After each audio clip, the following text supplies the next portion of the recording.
Alrighty. Off we go.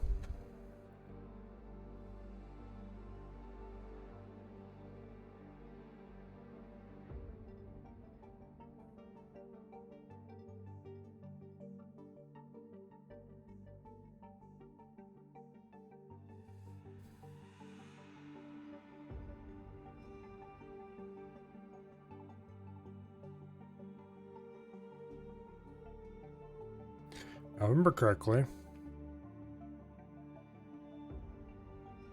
last night we had just finished clearing a system out, I think.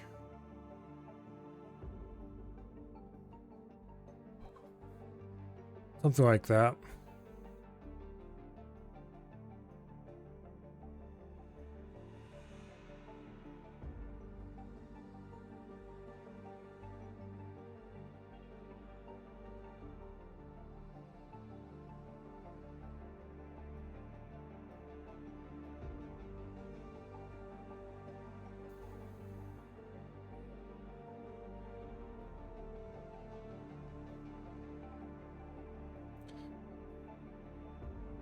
It just takes one game that you always thought loaded slowly before you suddenly remember just how slow the X4 is.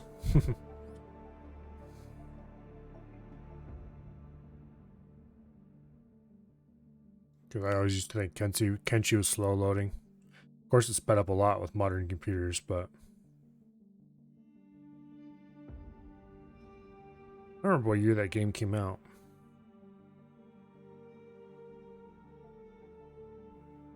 Oh.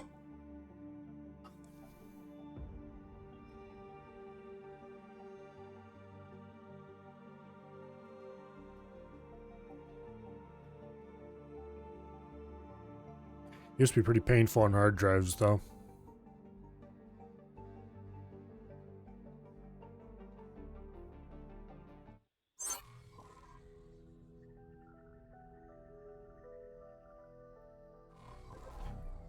Alrighty.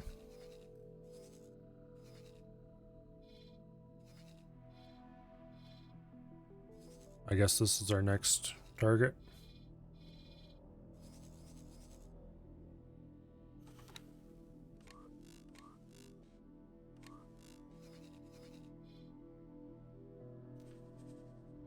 Well, let's go get him.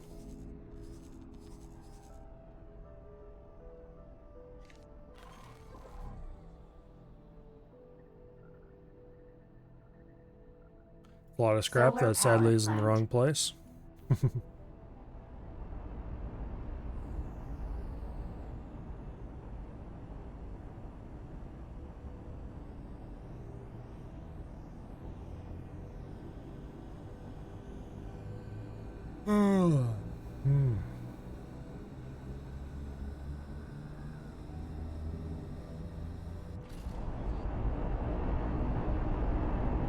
Let's see, this is the judgment, isn't it? Yeah, it is.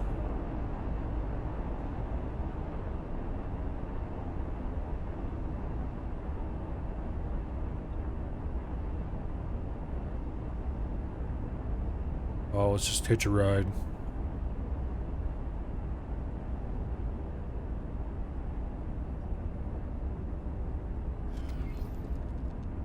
It's kind of interesting how on some ships the bridge isn't displayed through the bridge windows, and others it very definitely is.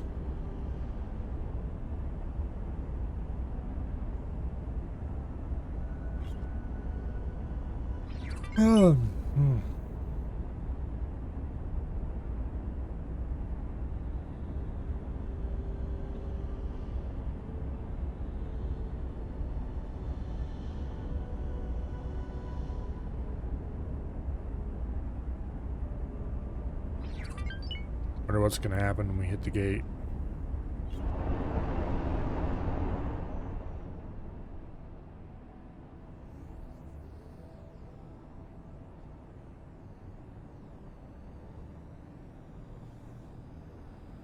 I suppose if I found a perfect location, I'd probably go through with the ship, but...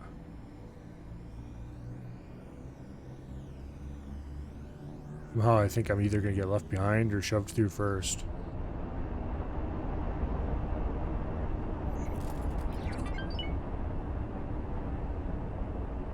It'll certainly be interesting.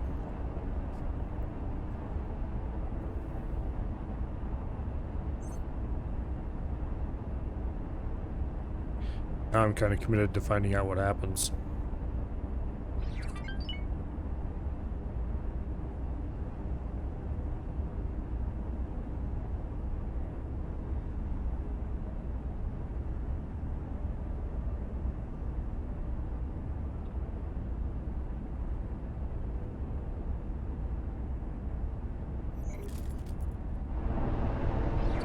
Alrighty.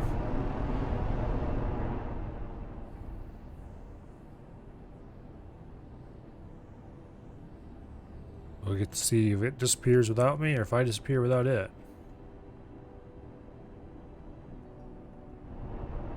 It disappears without me. Oh, that's about what I expected.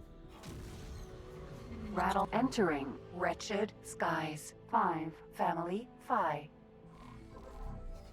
Oh,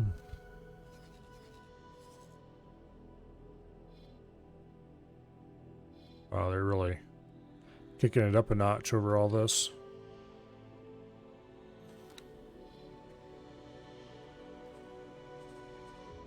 Let's send the Viper down here and get this wharf before it becomes a problem.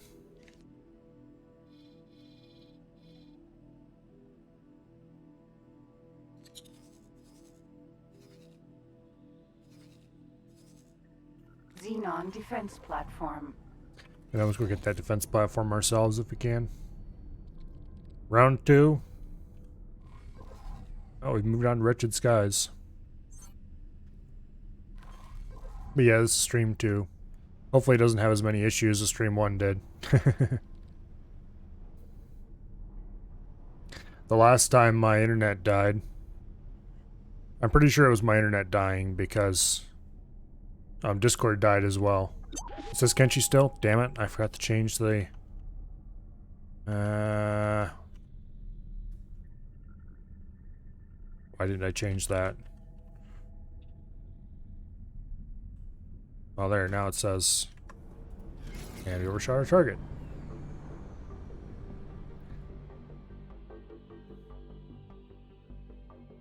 Okay.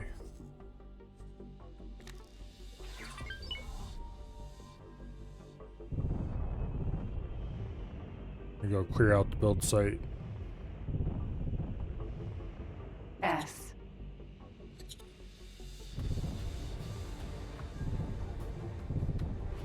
I changed everything but the game. I'm not sure how I forgot that one.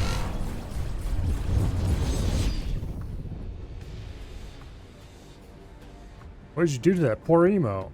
There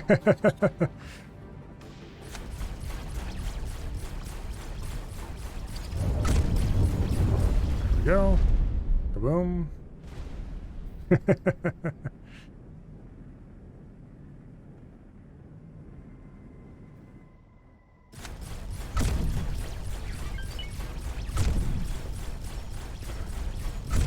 Gotta use up those points somehow.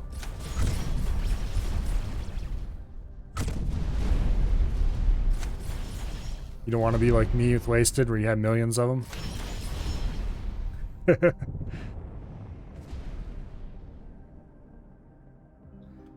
At one point I almost had as many points as Molark. But alas, I think that day has passed.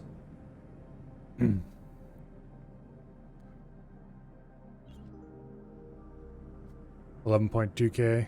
Yeah. I need to put something in to actually do with those things. Xenon defense platform.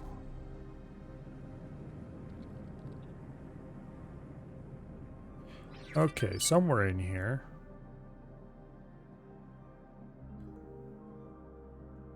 Oh. You like the ones Zaf has? I might have to stop by and steal some of his ideas.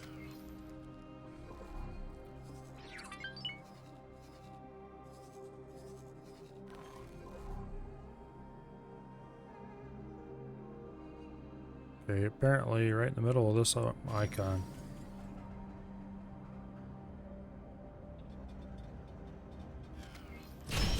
Oh, okay.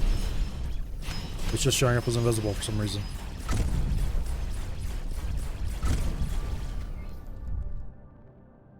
The muted one is good because you'll know faster.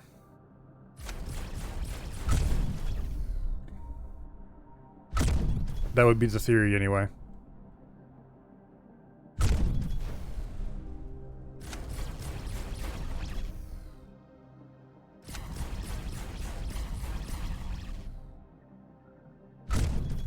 Except it looks more like I need to have a change the game doofus one.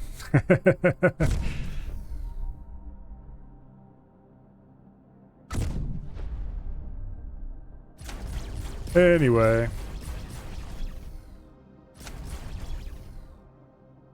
We've taken about 3% off this already.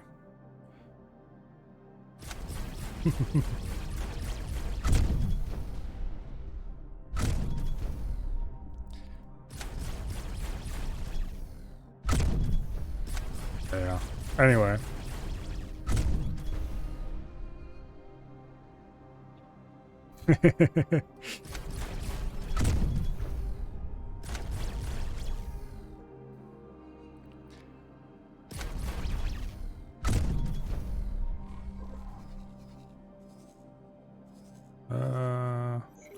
That's a lot of drones.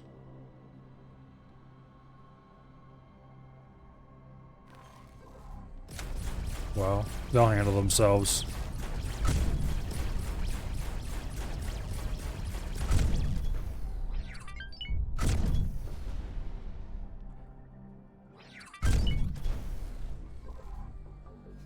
Do we have another S coming in? Yes, we do.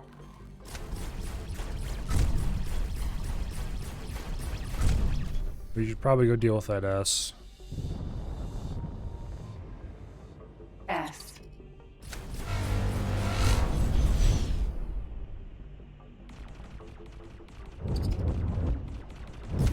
Hey, you. Get rid of Mare.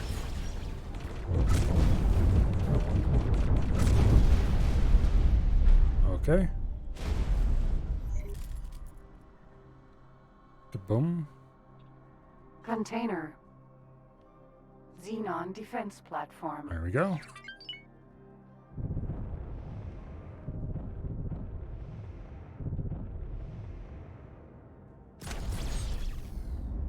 I'll tell you a little secret though. I never rigged it up properly so that alerts come through for me. So if an alert pops up, that's strictly for you guys. I have to look over and notice it. Which I should fix that. I know how to fix that, I just haven't ever gotten around to doing it.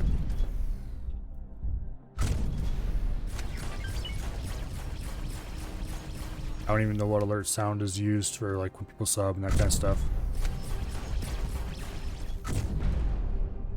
Or follow, I guess, is alerts. Raids.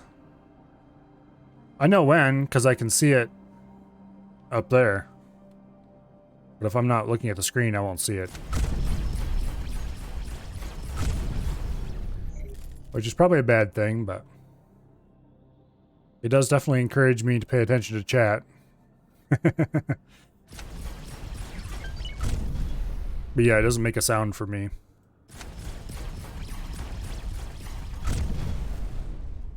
It's just a matter of routing the sound right. The sound from that particular thing is just routed straight to stream and doesn't go past me.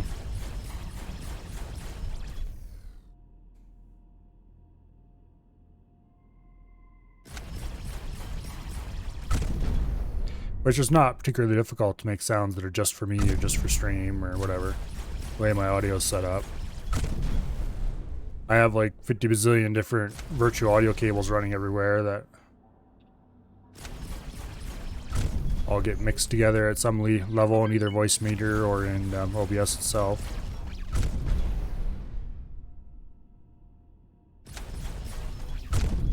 For example, I have it set up so that any sound that's made by a Chrome tab anywhere on this system only goes to me no matter what.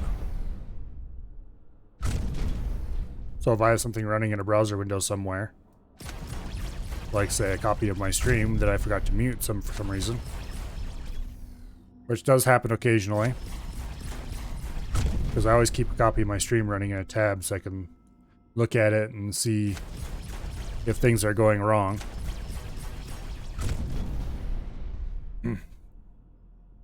The audio will never come through. Sometimes it'll unmute itself and I'll hear myself twice for a little bit before I go, oh crap, gotta go mute that. Find out where it is. And well, usually it's not a matter of finding out where it is. It's just a matter of realizing that, oh yeah, the monitor stream came unmuted again.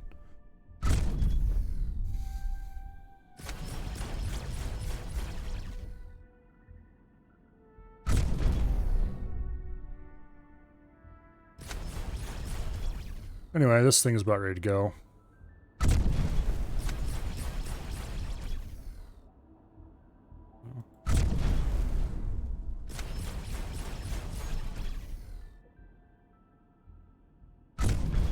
3% health.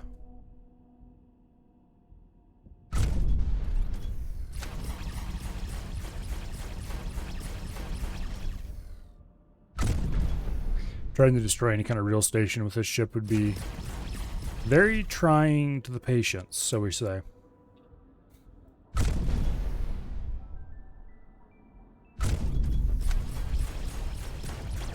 It would be most annoying.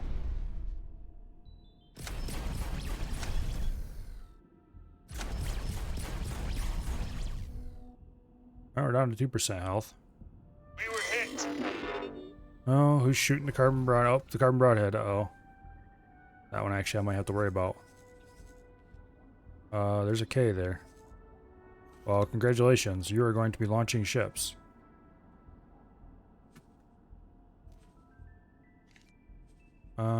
First was check to make sure he can launch ships. They're ordered to dock. Yeah, let's launch ships.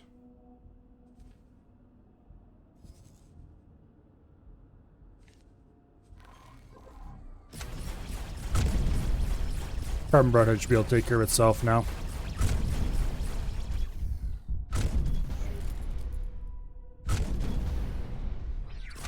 It's much nicer than the battle days where I had to teleport to a nearby destroyer to rescue it whenever somebody showed up.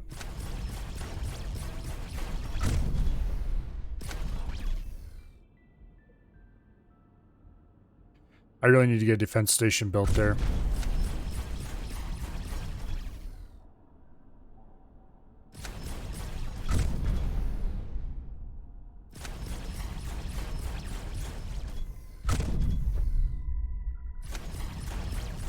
I should probably start building one right away.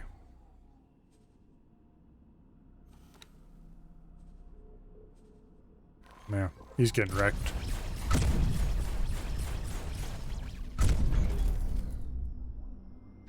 %.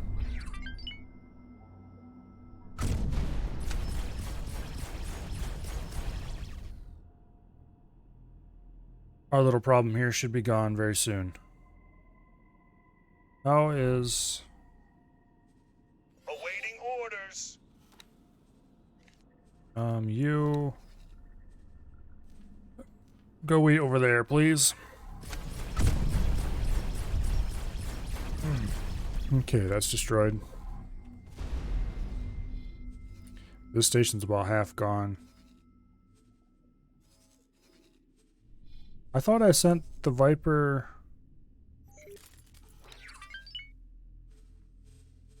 What are you doing over here? I sent you over to destroy this explicitly. Go get it.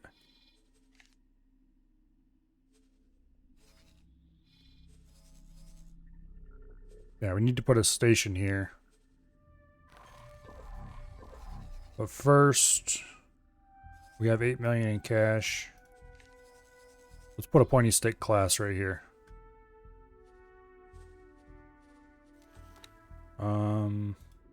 What size was the pointy sticks plot?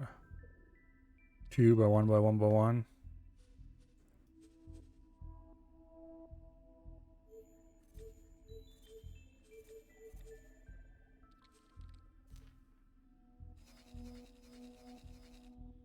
Alright.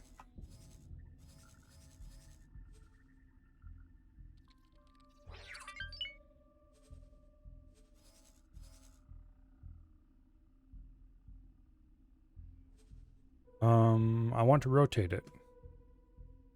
So no.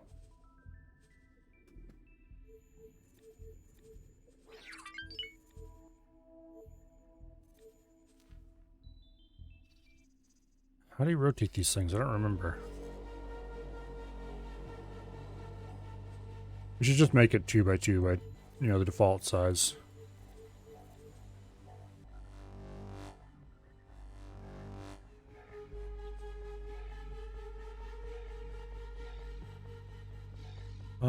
Awaiting orders. Right there, I guess. Buy license. Continue construction. Build plan for the pointy stick class.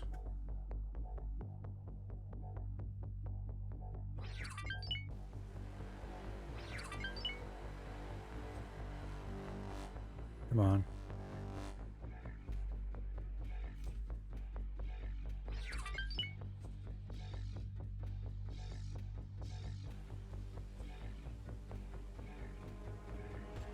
Rotate it. Get it centered up. Move it to the front.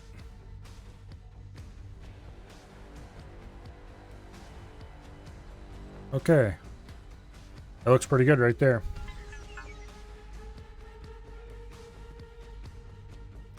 We'll name this one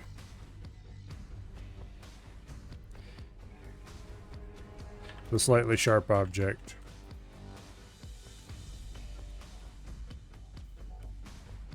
It is a pointy stick class station after all.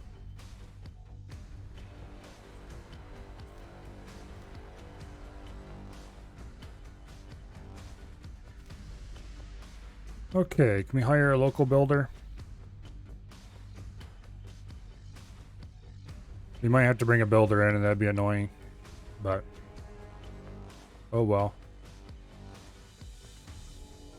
I want to buy local resources locally. We're definitely gonna have to change the buy orders.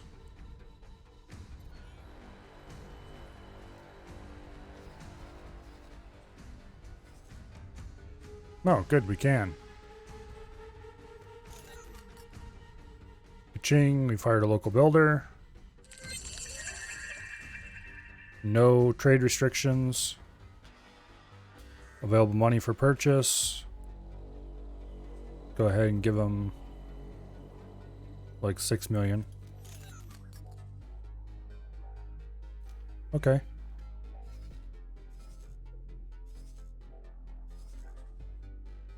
Okay. Hopefully that works out.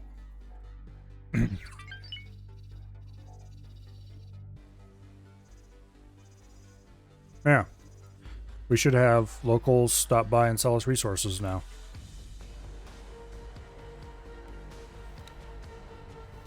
Now, I'm pretty sure I had named this already.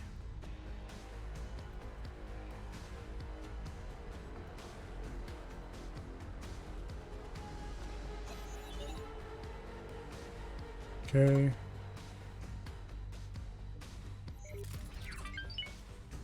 Yeah, we're definitely going to need to assign a manager here as soon as we can, but other than that... Awaiting orders.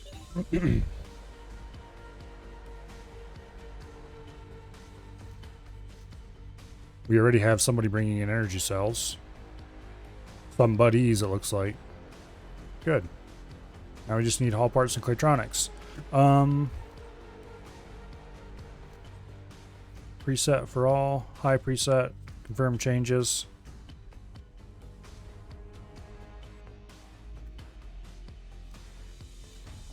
Not sure how many guns this is going to have on it eventually, but it'll have some guns, I think. Yeah. Okay, this is with guns. Okay. Yay, we have a defense station that should be built there.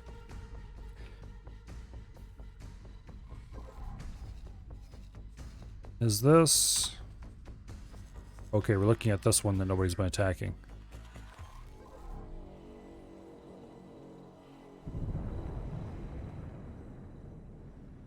Hey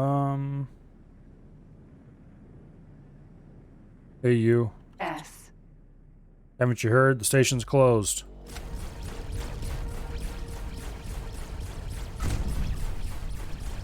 Yeah, station's closed. Go away.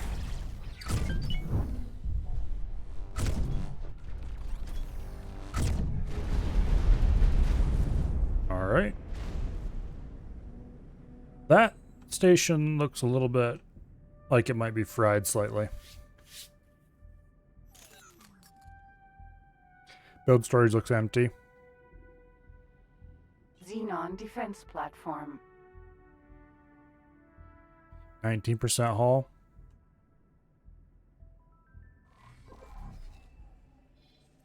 Oh, it looks like the Viper destroyed this over here.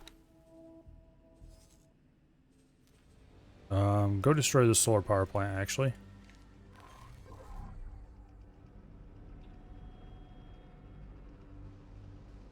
Favoring that fighter? It's a fun ship to fly. That's why I like it. Fast, it's maneuverable, it has enough firepower to actually be somewhat useful.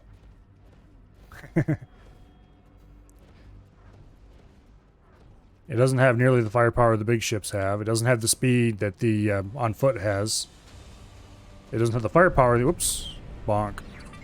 I thought I was gonna fly just above that. It doesn't have the firepower or the speed the on foot has, but it is very fast. It's cheap and easy to replace if they destroy it, and it's just kind of fun.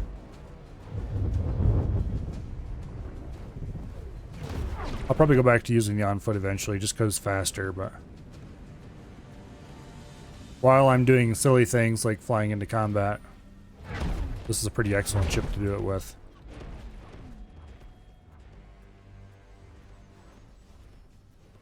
Not that I'm actually flying into combat much right now.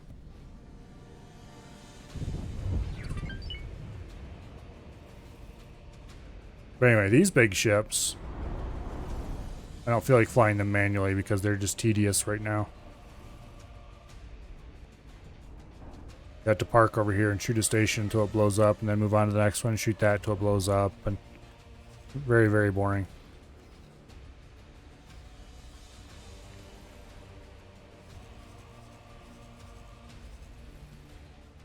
Oh. We have some Claytronics coming in now. We just need hull parts, and we'll be able to start building.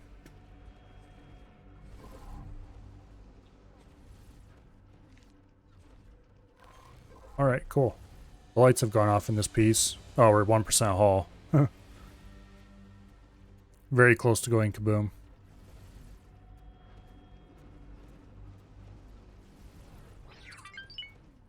And 0%. Awaiting orders. And there it goes. Kaboom. Alright. Awaiting orders. Order all you guys to go get the power plant.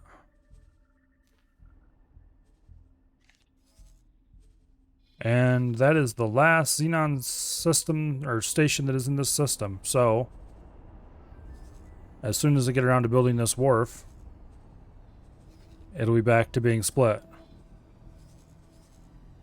S. Meanwhile, we clearly need to go say hello to some S's.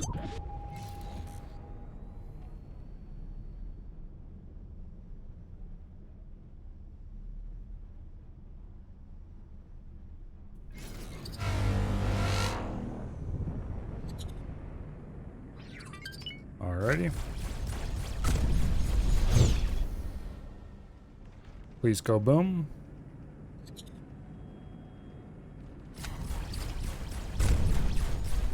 If we get this system cleaned out and get a new defensive station built in here, or started building here, I'm going to be pretty happy. S.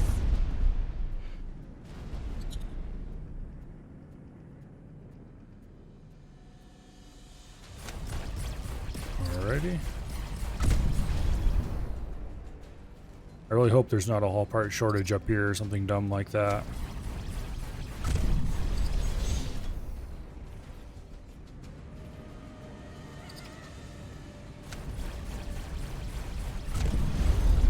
P. Boom. Oh, you're a P.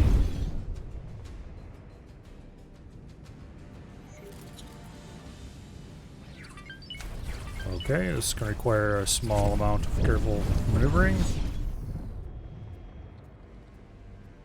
Not much, though. Just enough to give us some time to regen shields.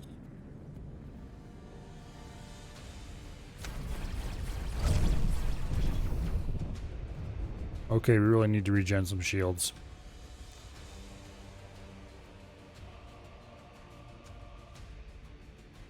I don't have much haul.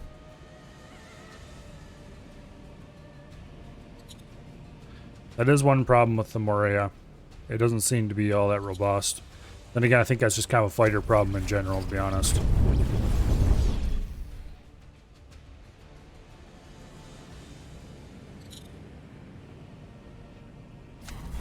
That's another thing I like about flying this fighter. Solar power plant. It's a little more challenging than just going out with something S.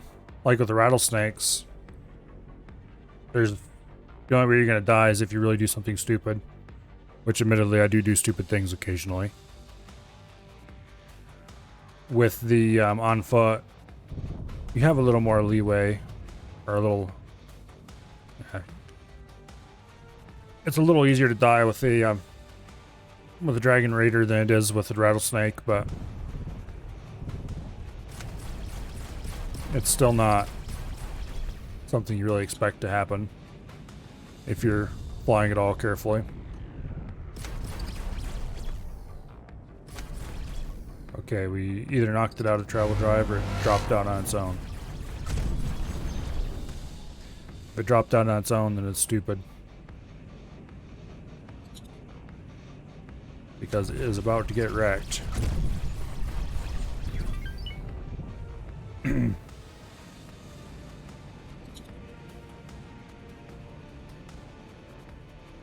Alrighty.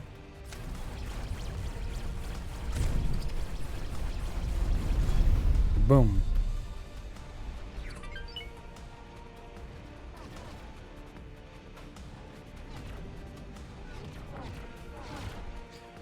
Here we are at the Dragon, which has all turrets firing on the station. How's the station doing? 97%.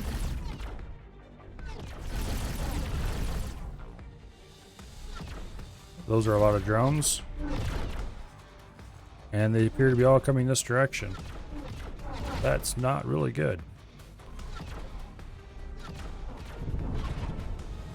Go over here to the Viper. Maybe they'll come toward me more. We're taking hits. Bow of Light under attack.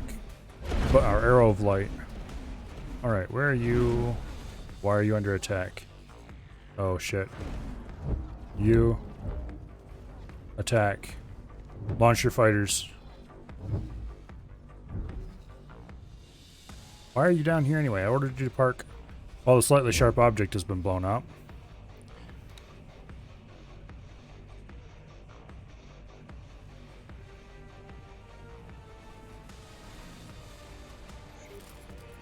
That's unfortunate.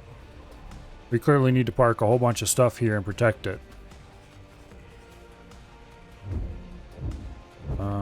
Yeah, I don't really like that. Okay. Looks like most of the drones are coming for the Viper here. Viper? Rattlesnake. Yeah, Viper.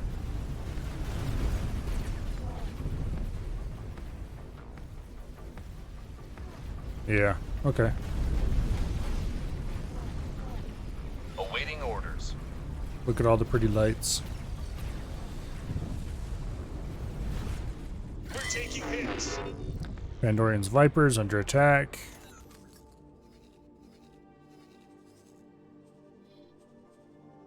Okay, well that cave's about ready to go. Kaboom. This still has orders to deploy to the slightly sharp object.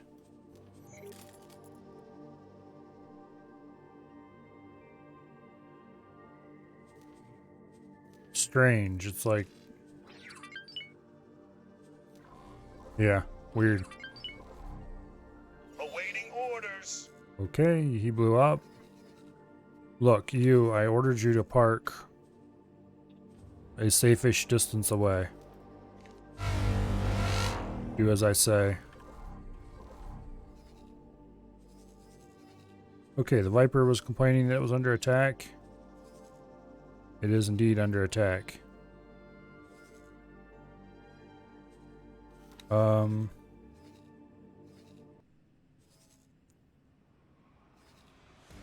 Bunch of those appear to be headed for me. Okay. I guess I won't complain about that. I mean, I kind of will, but... Hello, Pandorian. Rattlesnake. We're going to go find the wheelbarrow and have it rescue us.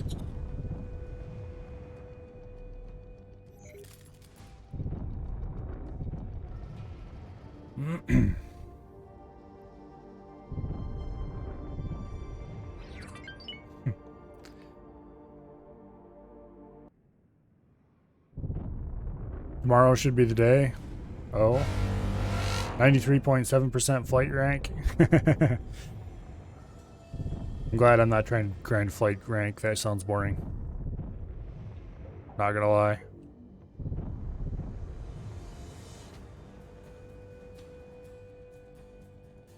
Okay.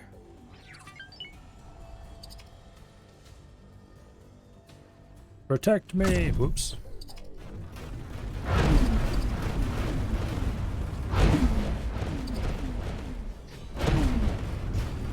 Docking. Awaiting orders. Okay. Successfully docked. Yep. That's a lot of little drones. And the carbon broadhead's not available to save us, so hopefully we don't have too much trouble. Speaking of the carbon broadhead, do we still have that plot available?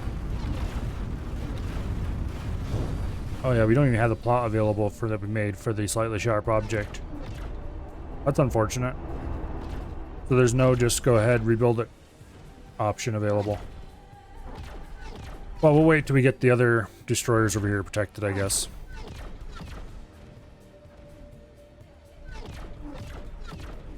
Well, there doesn't seem to be any Ks there. We'll try again. Okay, create new plot.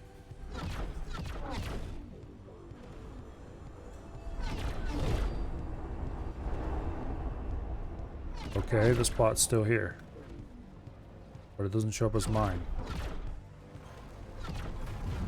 Do we have to wait for this thing to actually despawn before we can rebuild? We can do plan build on it.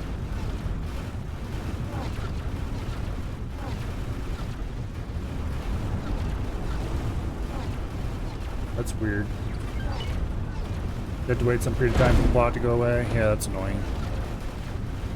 Very annoying. Oh well.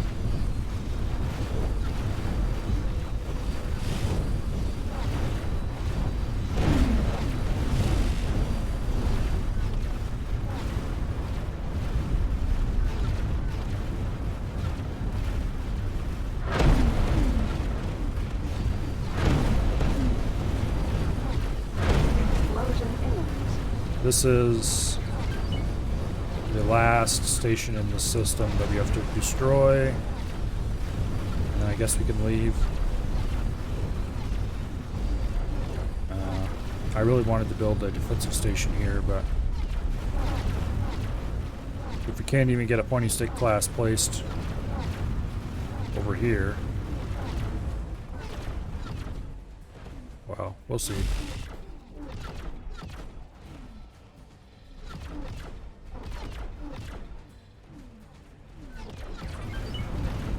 Kind of surprised nobody's trying to build here.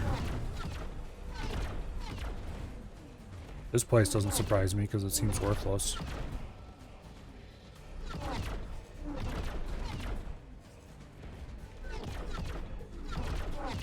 Oh well.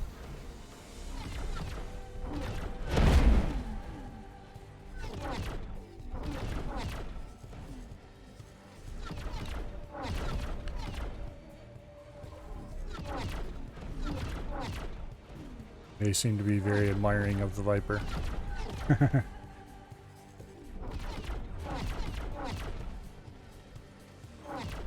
Wow. Let's go buzz around a little bit and see if there's a build storage. Come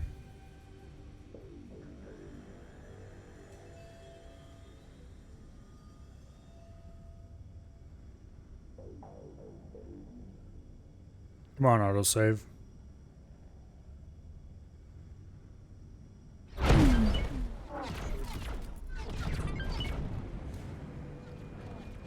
Hello, Melted Igloo. Welcome here.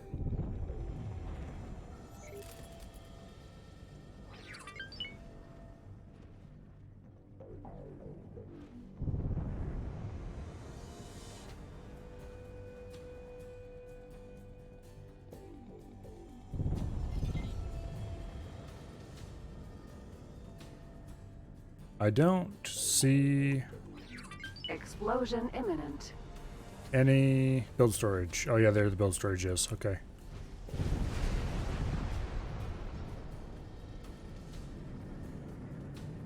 Okay. 20 pieces of this are even left alive. Solar power plant. It's at 30%. It looks like there are 2 remaining defensive platforms. How far do I plan to go? Oh, we're on the home stretch for this run. But it'll be a little while yet. Let me get parked somewhere semi-safe and I'll take a look at the map and show you what I plan to do.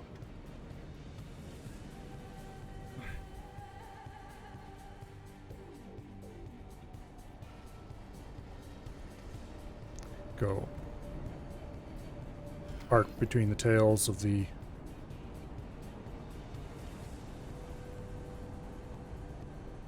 it's unfortunate they don't hold your position better against these, but well, when they're moving it tends to push you away. Alright, plans. First up is to turn this into an XL shipyard.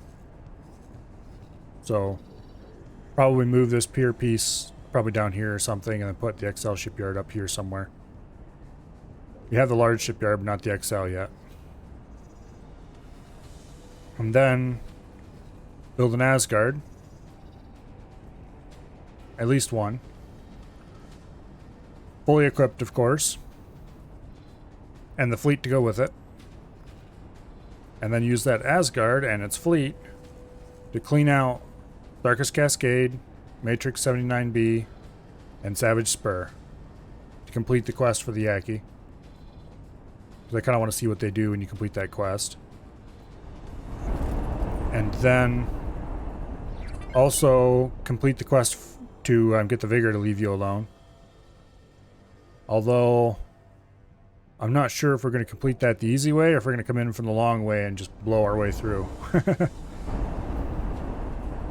We're definitely going to do something to get rid of the Vigor here. Piss them off, you know.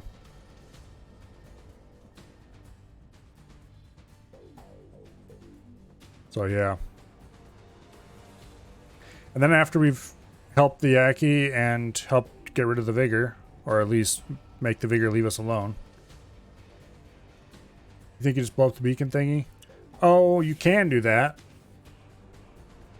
Let's see, here's where the quest, where's the quest for the Vigor? You have a choice. You can either pay them 16 million.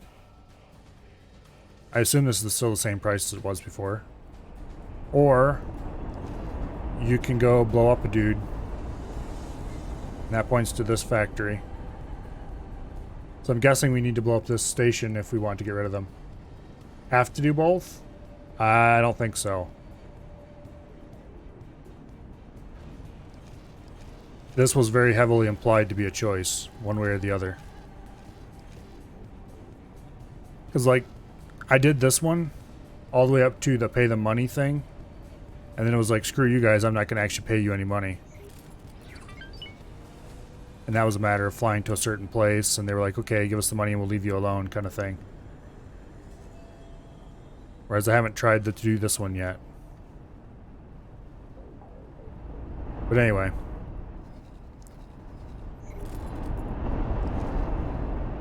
Basically, we get the vigor off our backs. It's probably one of the last things we do, but we're going to do it in a spectacular fashion. The vigor will not appreciate us by the time we're done, let's put it that way. I'm not sure what other stations will blow up, but it'll be at least a couple others first.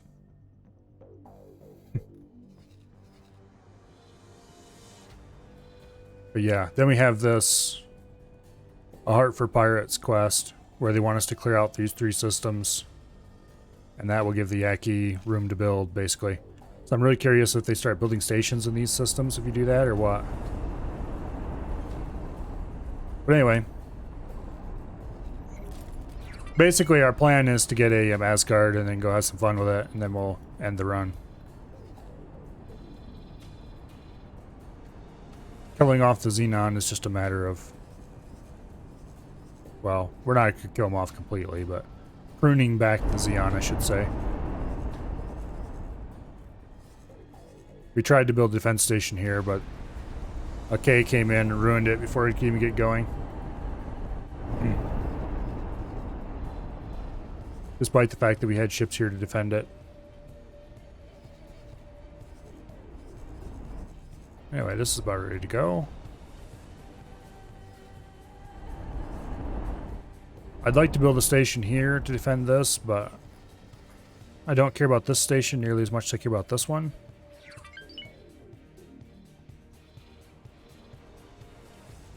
The nice thing, of course, is that we're not going to have to worry about any Xenon attacking over here directly, as long as we protect this area. Clearing sectors for the Ike sounds fun, but I think I already chose to blow up the beacon. I blew up the beacon too. You just need to do it in the right way so that the Yaki don't hit you when you're done. Basically, as long as you don't burn your bridges with the Yaki completely, they are okay with you, and the Terrans are okay with you. There's a way to finish it so that both sides are okay with you.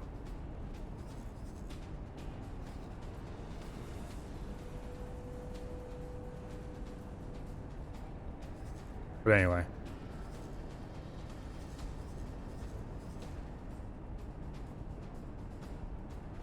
Yeah.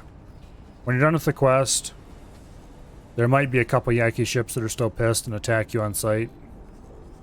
But generally you can get rid of those without too much trouble. And then the remaining Yaki are like, okay, yeah, you're good after all. And the Terrans are like, what are the Yaki? And then eventually you get a quest to help them out. Which I really want to do. However, from the little tiny bits of this system I know about, they, it might be nice to have an Asgard when we show up here. I'm not sure if I somehow magically know about all the stations in this system, and there just happen to be none in the areas I haven't explored, or if this place is absolutely loaded. But anyway,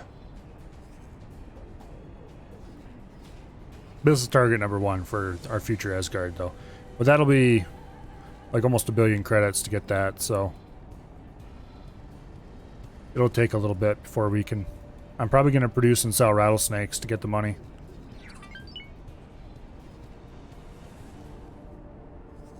Awaiting orders. Okay.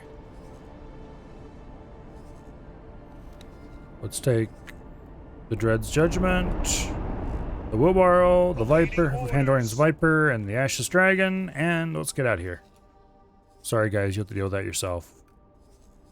I want them over here by this gate.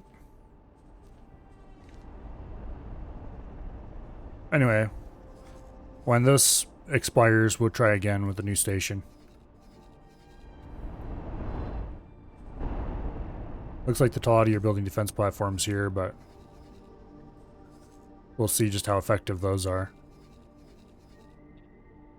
If the Talati can actually keep the Xenon penned in, then maybe I won't worry about them too much. But anyway, I'm pretty happy with the setup.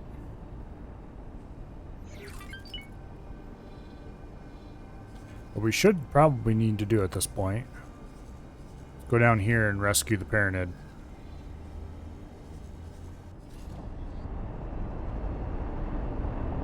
Anyway, this station definitely needs to go.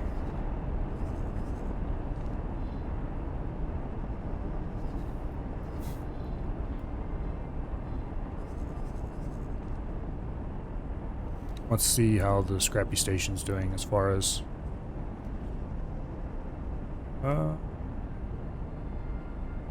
we're doing pretty good on hull parts and electronics, so that means we should build more fighters so that we can resupply the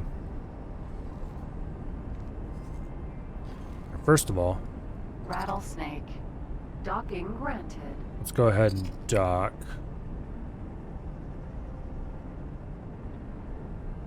That way we can be pulled through the gate with this ship.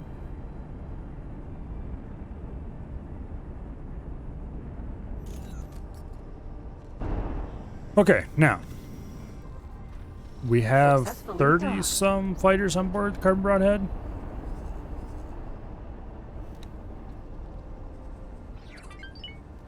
Uh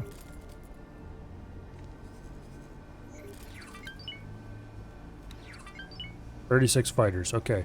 So we need to build 70, roughly, to refill. So buy ships, size small, Morea, loadout number 2, add to shopping list, 70. It feels really good to buy them in huge batches like this.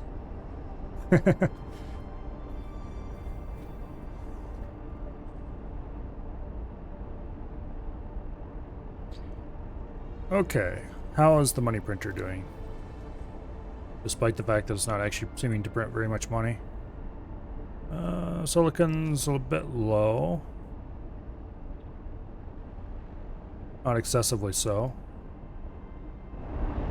Advanced electronics, a bit lower than it used to be, which is good because it means they're being sold. Okay.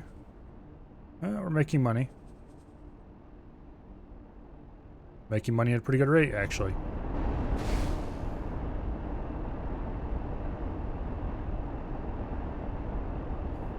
It's very cool looking when a big ship jumps, by the way.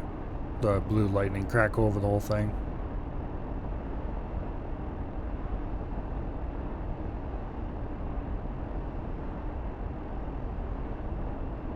Entering wretched skies for family Valka. Alright. How's Green Acres doing? I think we recently harvested his money. Energy cells nice are good. Yeah. It's not really consuming any resources at the moment because it just is overloaded. Let's take a look at how much we're making off of the scrappy station. Energy cell production is definitely in the positive. If we were to produce something locally, at this point, I don't think we're going to bother. It'd probably be weapon components. Because those seem to be the slowest to fill every time. And they are the thing that we use when we build Raptors.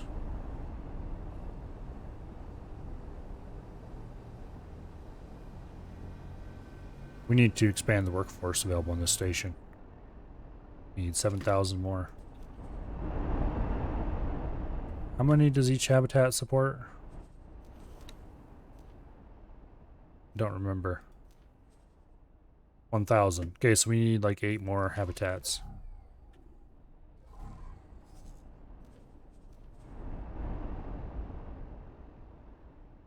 Let's see.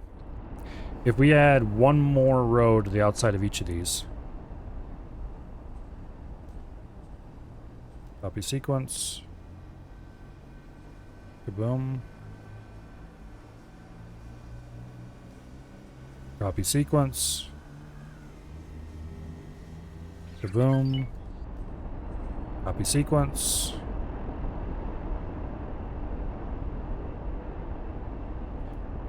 Kaboom. And finally, copy sequence. And kaboom. That should give us the 8 modules we need. And we will assign a local builder. Namely, we will pick the Av's Folly just because it's here on the end.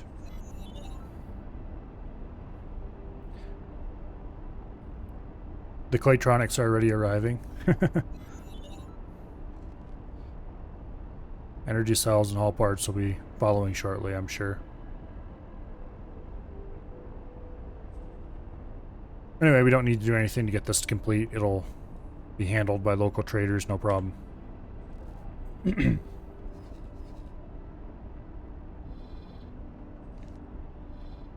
Alright. You might have to expand the workforce again a little bit soon here. Oh, maybe not. It doesn't seem to take that much workforce to run. Actually, you know what? Let's do some other changes while we're making changes. Let's go ahead and put a pier on. Down here. There. I don't know why I removed the pier up to the top. It made sense at the time, I guess. Awaiting orders. Okay. Anyway, we'll put a pier down here, and then we can remove this pier up here when it's done. And then it'll take minor modifications to be able to put the XL construction thingy up here.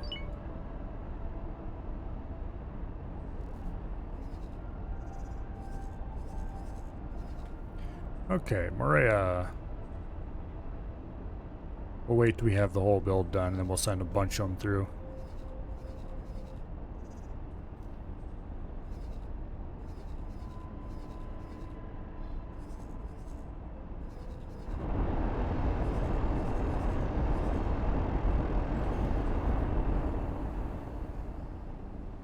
What?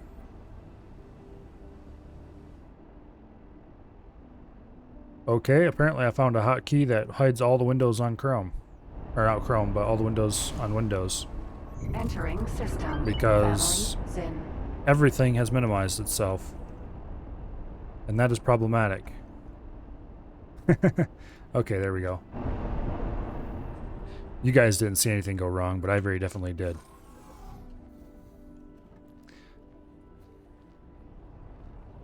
That's disappointing. I wanted to get out and watch the lightning go over the hall. I don't know if that would have, because that was a... Oh, that was a jump gate. Okay. Windows D. Well, I clearly meant to hit Control D, so that would explain it.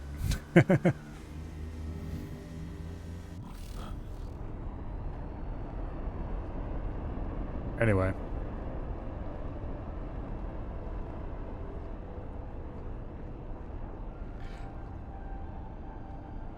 And this game has a lot of little details.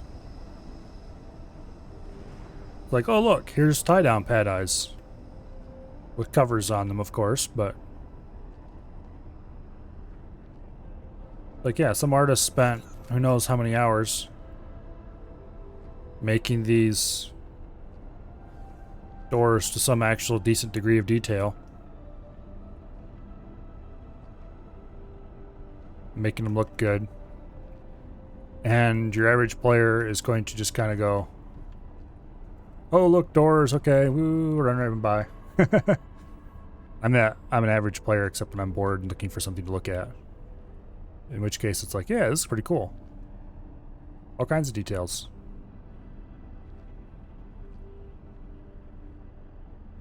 Yeah.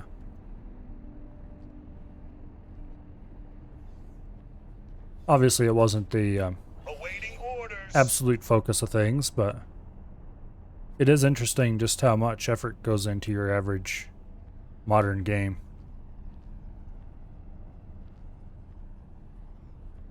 Okay, well, let's see. The slightly sharp object has still not expired. That's unfortunate. Where did I leave the on foot?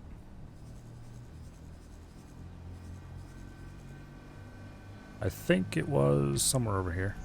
Well, let's get these Moreas to their destination. They should be able to fly through here fairly safely. So it's quarter to attack with Commander, Group Alpha.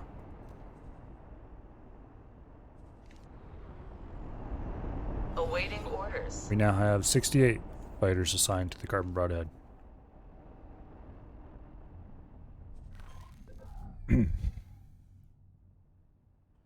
Okay, where do we go from here and what do we do? The Xenon have been pruned.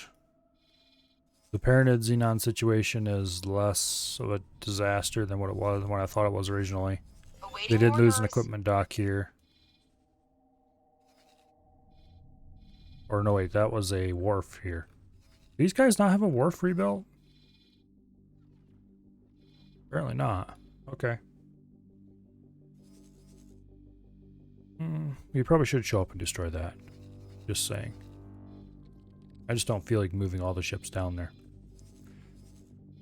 It should be safe enough to fly through Tharkas Cascade with warships at this point.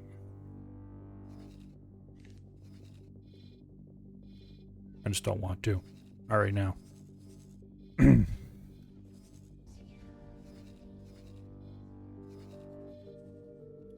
Yeah. How many of these things do we have building? Or how many more of these do we have building, I should say? Oh, combat music has started. Why? Okay, it's not combat music. We just got a bunch of Moreas appearing. That's kind of cool to watch on the map.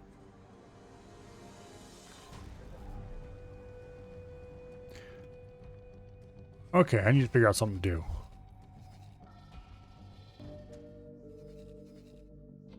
For the last for the last several days, the mission of clear the Xenon out of the northern systems here has been our time killer of choice. Now we need a new one, and I'm not sure what I want to do. I guess I should take the on foot and explore these Xenon systems down here. I'm tempted to leave those alone though and explore them when I do a Paranid run, or have some other reason to actually be down there. On the other hand, this accelerator looks tempting.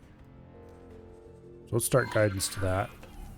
And let's take our little fighter and let's see what's over there. Here, out of my seat, please.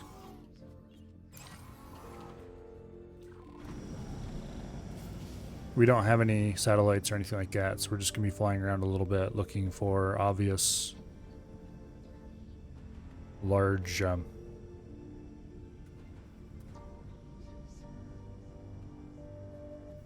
looking for obvious large stations and gates and stuff that we can mark the location of. What could be over there? What, you mean on the other monitor? On the other monitor is a YouTube window that I was just closing a tab on. That's where I keep all my other streams and YouTube and other bullcrap like that, including my dashboard Cascade. for Twitch sometimes. Danger. Entering system. Tharkas Cascade. Anyway, let's see. We do not want to be here. We wanted to go through the other gate.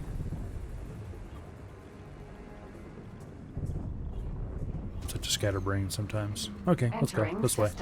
Family Oh, you meant through the gate. Well, definitely Xenon. Jump gate. I thought you were asking why I Skies. looked over at that monitor. It's because I wanted to close something over there.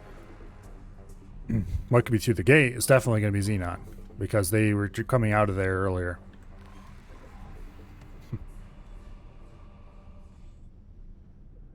There might be other things through that gate, in which case there's still Xenon somewhere beyond that.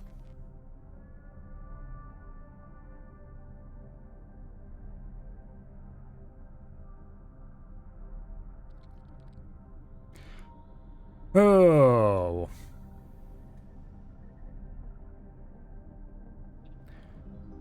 It's too bad my internet wasn't this cooperative earlier today. I tried to stream Kenshi this morning, and it kept dropping out over and over again. It was very annoying. Until finally I got so frustrated with it that I gave up. Entering system. And took a nap instead. Wretched skies. And then woke up way later than I had planned on, and yeah. That's why we have a normal weekday stream instead of the standard weekend stream today. Namely with the 7:30 start and all that fun stuff.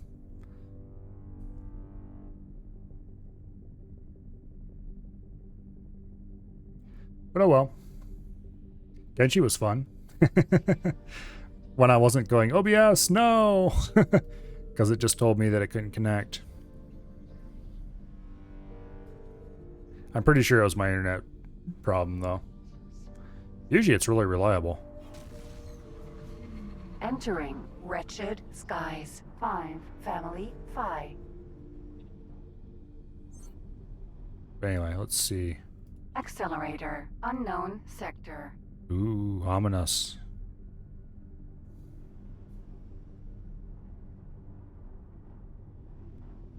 We are going into the unknown. Ooh.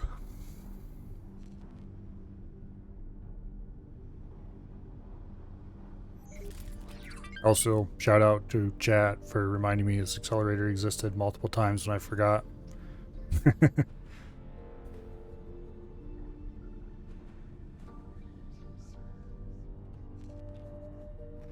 We'll just cruise right on through here at full speed. Thankfully, it's an accelerator and not a superhighway with their broken hitboxes. Entering wretched skies. 10. Oh, this is definitely Xenon owned.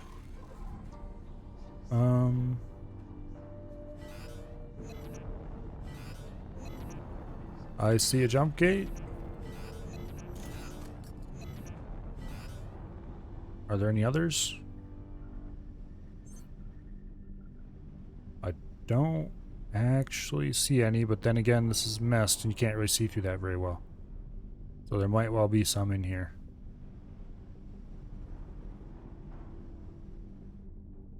Alright.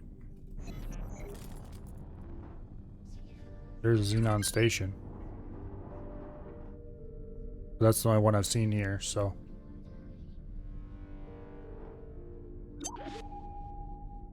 Okay. Unknown object. Hit the jump gate, you goofus. Litany of Fury. Oh, this sounds fun. Hello, Nova. Entering system. Litany of Fury. Oh yeah, this place sounds like a fun and exciting place. Just where I wanted to go on vacations. And that doesn't look ominous at all.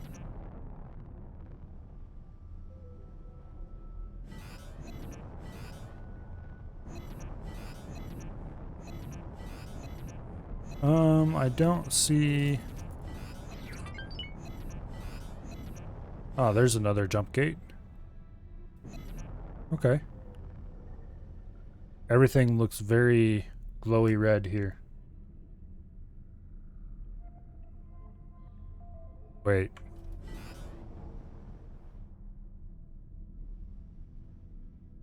Oh shit. I think we might want to get out of here very quickly.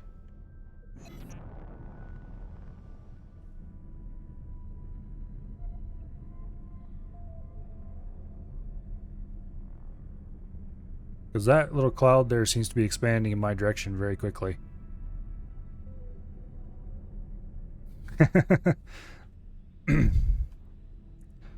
How did I level up my rep with the Yaki?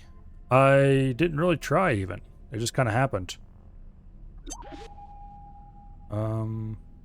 Please don't completely roast me. I hope it's safe to come here again later.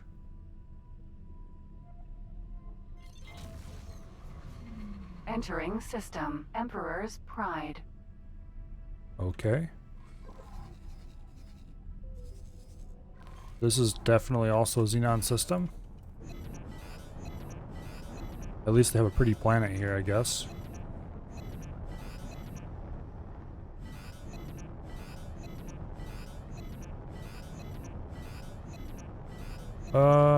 There's superhighway. I don't see any other gates here, though.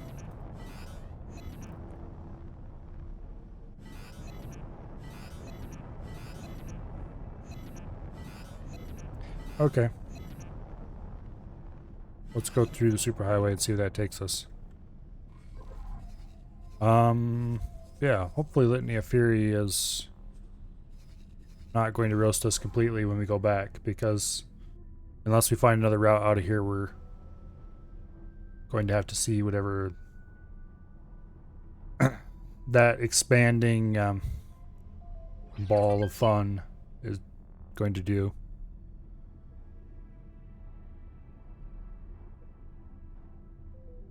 I'm going to guess it probably doesn't actually kill you if you go back there, but it definitely did not seem like something I wanted to stick around for. Nonetheless. Is this one of the ones with the broken hitbox? No, it isn't. Good. Oh. Entering Emperor's Pride. How 6. exciting. More Xenon. Quite a lot of very nasty Xenon, for that matter.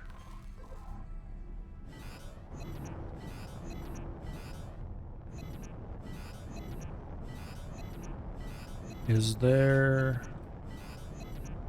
any exits from this place besides that superhighway? It doesn't really... Oh wait, there's something over there. Is that a shipyard? That looks like a shipyard. Am I in Avarice? Nope. I am way over here on the edge in some Xenon systems.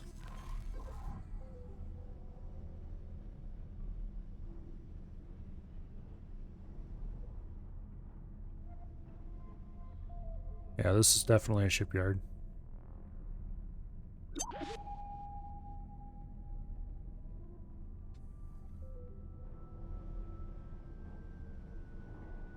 Okay. Somewhere around here. Is that all there is here? Just some stations? Well, I guess we're definitely going to go revisit the system of disaster. I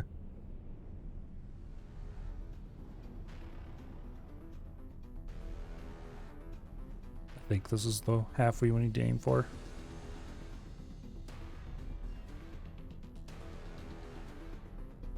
No, it's the other one. Okay, cross your fingers and hope this one doesn't have a broken hitbox. 3Ks looks like. I. No, those are eyes. Oh no. That one's an eye anyway. Hello. Goodbye, nice meeting you. Good talk.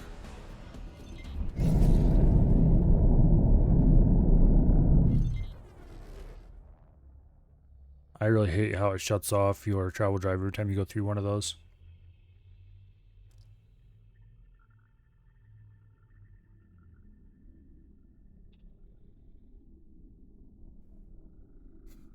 Praise be to autosave? I don't know about that.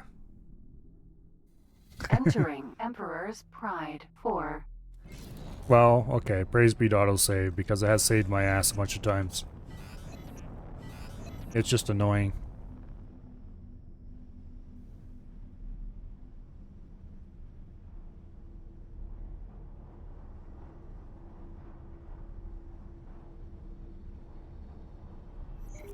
But anyway.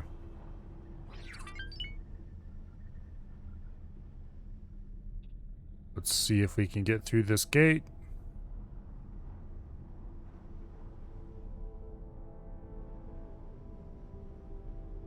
And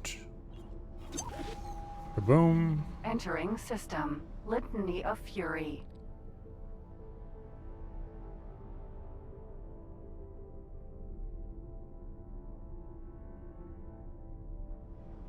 This is not a very friendly looking sun. Just saying. It's expanding again, isn't it? Does it just do that in a cycle or something? Let's see what the lore master has to say about this system. Regular discharge the system sun. Okay.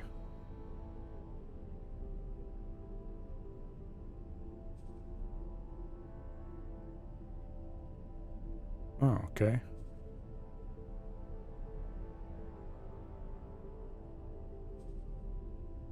Interesting. Pyramid. I wonder if we can go through the gate here and find something interesting. You like that system because the OG Avarice? It's very red.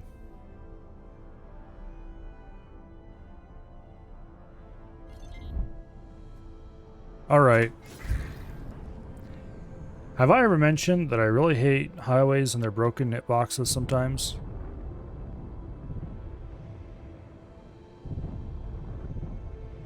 I really hate highways and their broken hitboxes.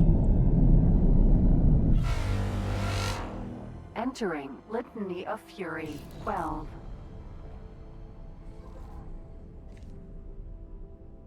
Okay.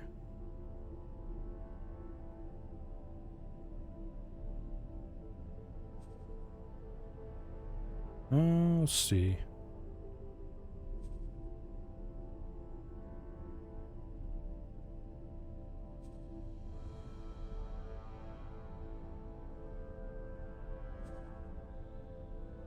Alright, there's a lot of lore stuff about Paranid. However, I don't see any Paranid anywhere around here.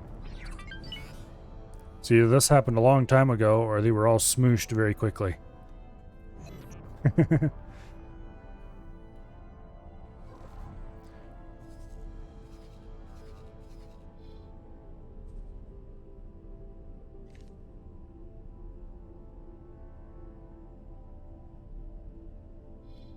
Yeah, I'm guessing there were Paranid forces here once upon a time, but long time ago would have been before the beginning of my game. So I'm guessing they were all smooshed then. Because there's definitely no Paranid here now. Or here now.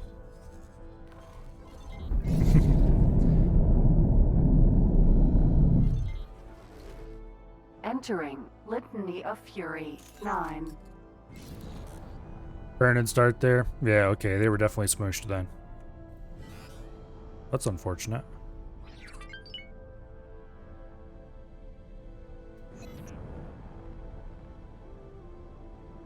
Maybe we'll have to do a future run where our objective is to help them win there. Entering system Wretched Skies.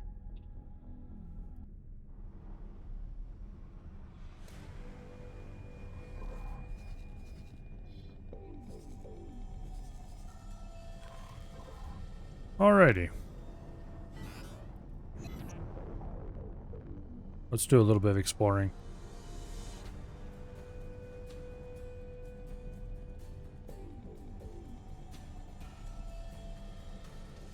Just fly through here a little bit and see what's around, and then we'll leave. I'm guessing the answer to what is around is pretty much nothing. Actually, how many systems do you have left to discover anyway? I should check the...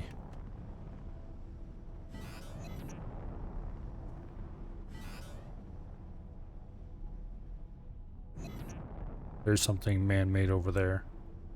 That's probably the accelerator.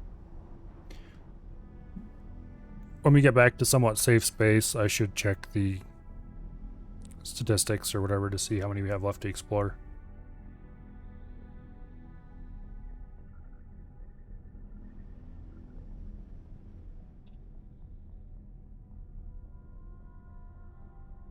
But anyway, this system is very blue.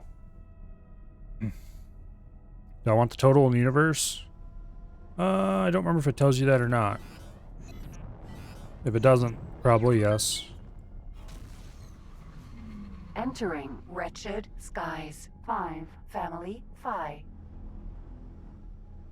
Okay. Where are we? Here we are.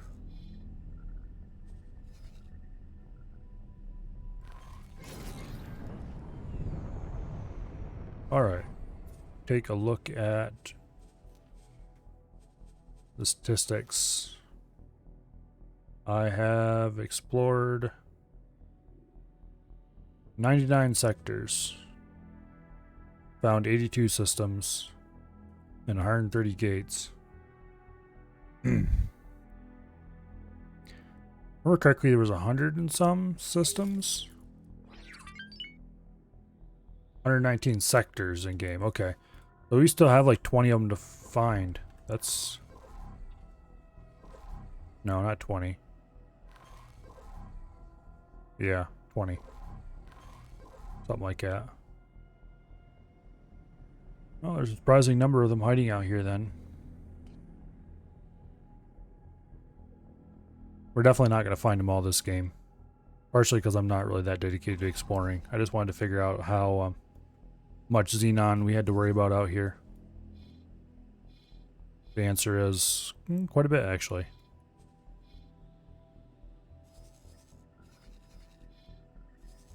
Attempting to destroy this station in Wretched Skies X to prune them back and make them take a little longer to rebuild. Not that I doubt it'll actually make them that much longer.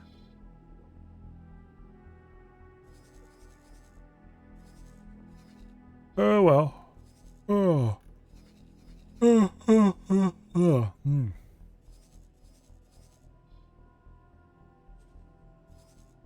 Okay, how are we doing as far as building here?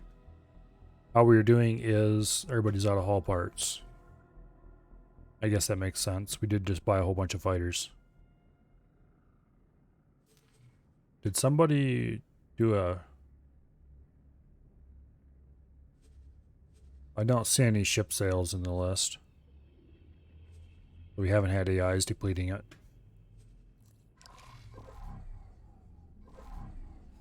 Yeah, we just need to wait for our hull parts to recover and then we can deal with that.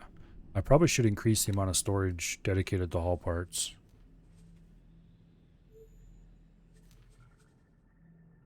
Let's see. We'll keep it at 50k for that. Storage allocation will increase to 80k.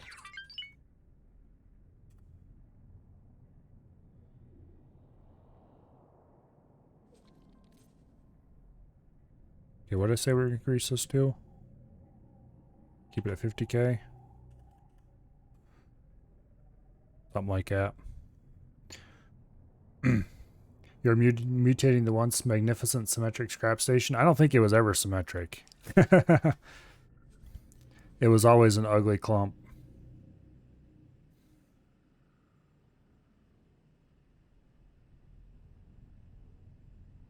Yeah. It was always an ugly clump. Now it's an uglier clump.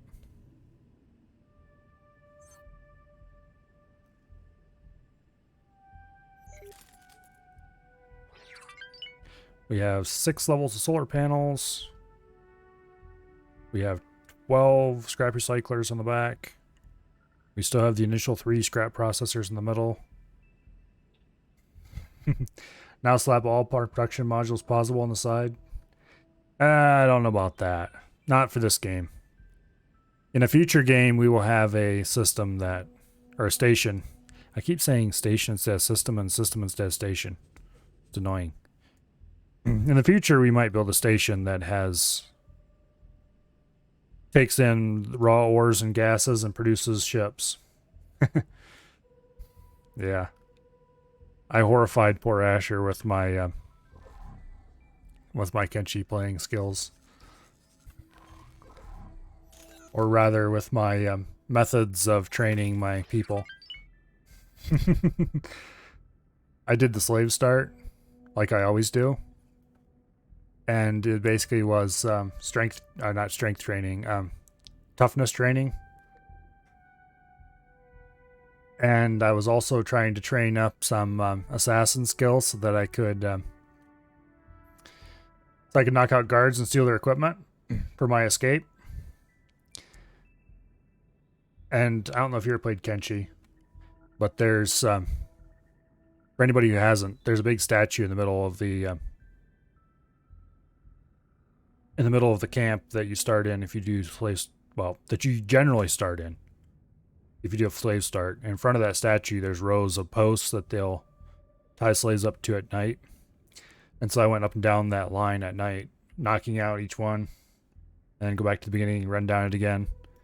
And that way you slowly gain some decent amounts of Skies 4 family of assassin skill.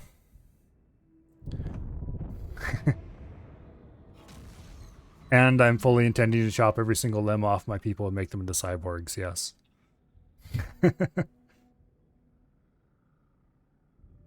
I haven't decided if I'm going to actually mix that game in for regular streams or not.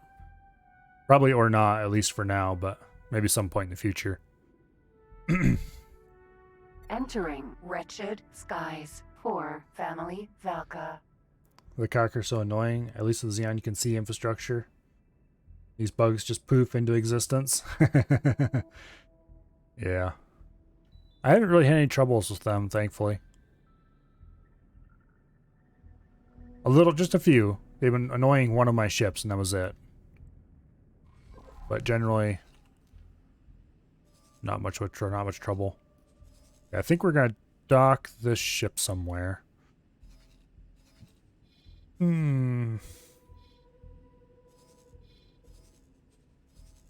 Slightly sharp object, so it hasn't despawned. That's annoying.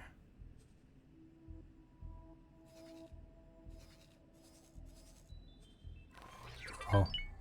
Somewhere over on the other side of the system is a gate, and I don't see it.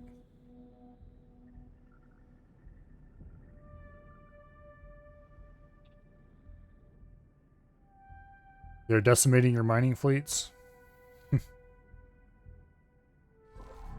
That's what they were attacking a mine as one of my miners. Gate. Family Zin. Oh, no wonder I can't see it. It's against the planet. They were attacking one of my miners in Pyramid space. Occasionally.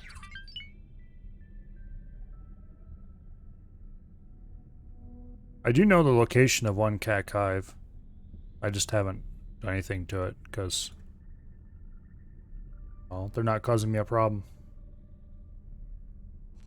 But then again, I used to say, oh, the Xenon aren't causing anybody any problems. It's kind of strange. And now all of a sudden the Xenon are going wild in the galaxy.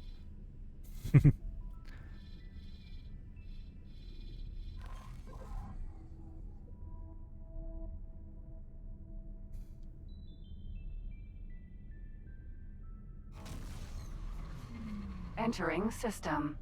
Family Zin. Alright. We just bonked into somebody. Jump gate. Wretched Skies. We don't want to go that one.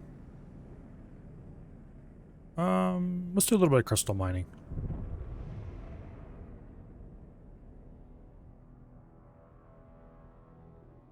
We're just kind of killing time until our supplies of... Advanced satellite. Asteroid. Oh, we're gonna call it. Until our supplies of hull parts are back up.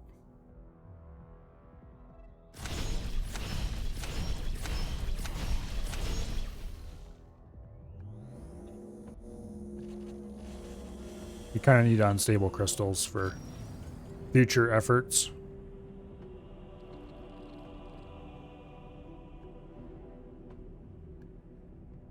This is what I want to try to do for starting money for the next playthrough, just to see how well it works.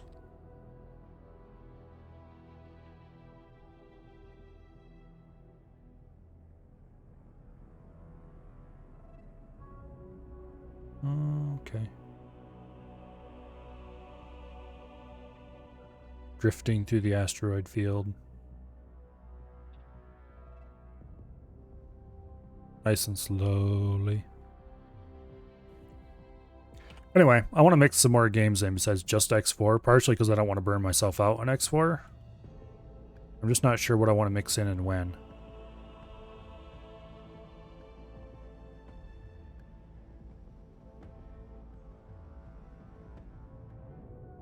I definitely want to keep Thursdays as still as the current old game, which is right now Divinity, but we are getting closer and closer to the end game for that. If crystal mining were good, people wouldn't keep making mods to improve it. Yes, but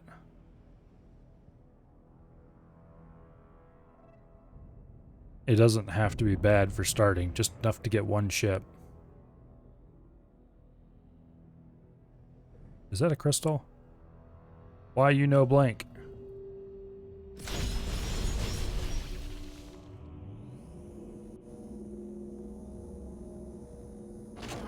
Not often you get close enough, you see the crystal on the asteroid and you haven't seen the blank. Unless I just wasn't paying attention.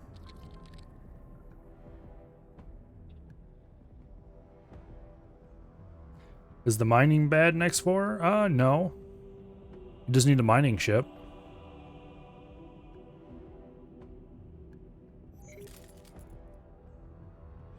It's a quite good source of early game money to run a miner.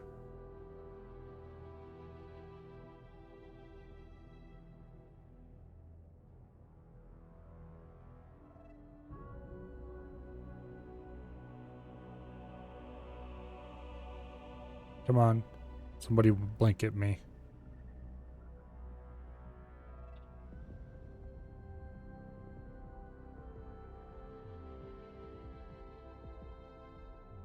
I quite like crystal mining in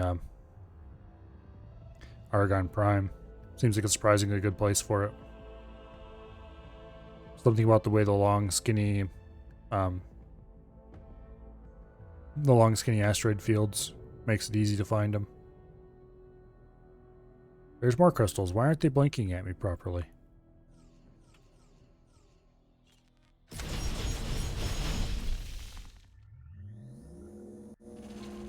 Give me the money.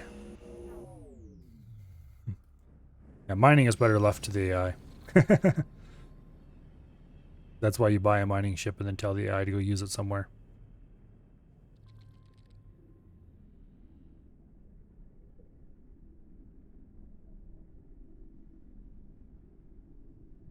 I do have that small miner I bought specifically for Nvidia mining. Asteroid. That was kind of interesting. I went and found a giant asteroid of Nvidium and more than filled my haul up, and that was the end of that. It's like, okay, we got enough now.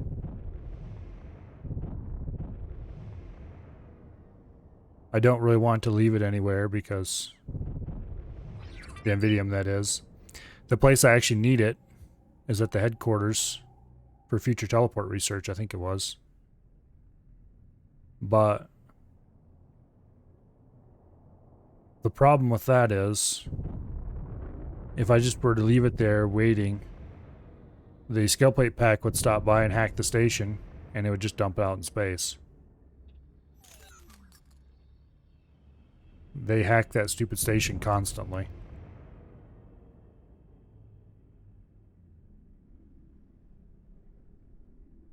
Which is very annoying. I wish they wouldn't do that.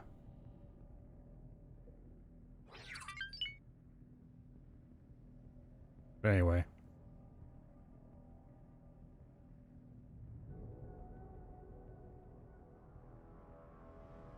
Auto-replace chips mods is one of those things that you would definitely want if you had a huge empire. I think, because it'd be way too hard to keep track of who's doing what, where, after a while. It's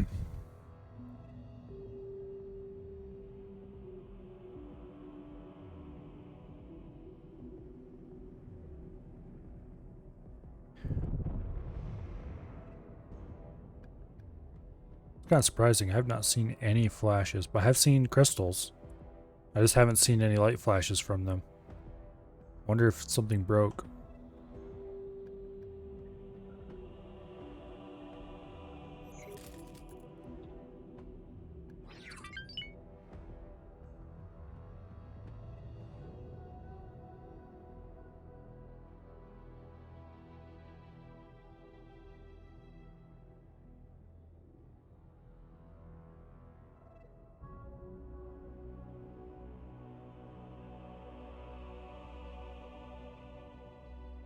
I would say the asteroids look pretty cool.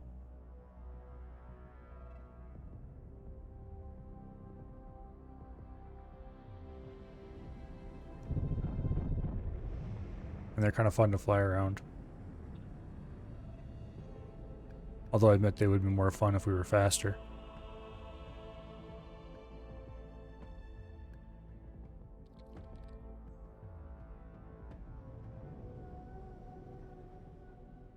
Well, Here, crystal, crystal, crystal, crystal. I understand once you find one clump of the valuable ones, you won't find those anymore, apparently. But still. We should probably get out of here and go someplace else. Oh, let's see. Has that... Oh, good. What I was waiting for has happened.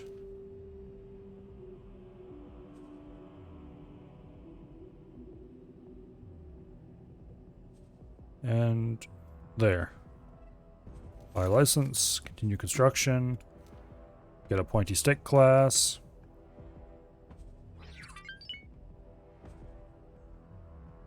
Rotate it. Square it up.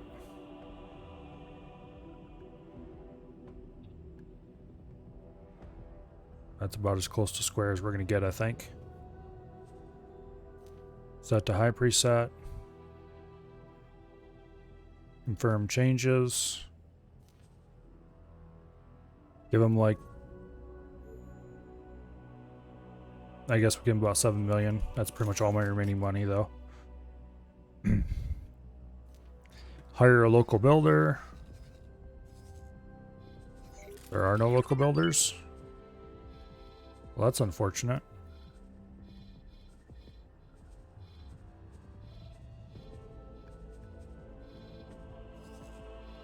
No builders. I guess I might have to bring in one of our own builders.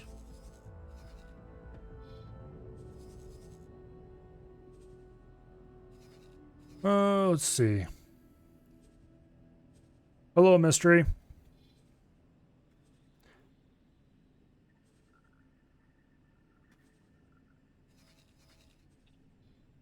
Oh. Okay, the question is, where is that?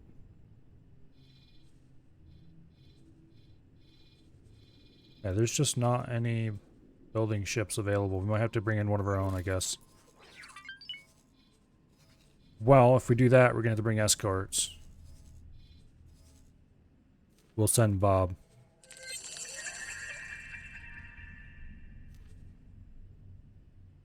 We have our energy cells arriving.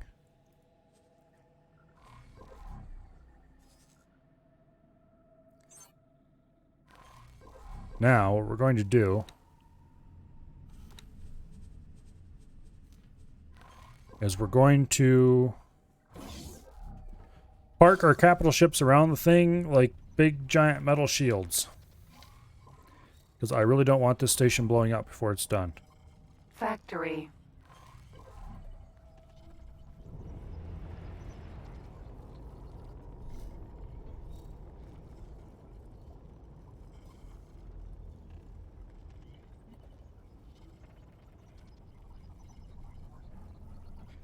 And having, say, the carbon broadhead be attacked in place of the station, well, as long as we park enough stuff nearby, it can handle it.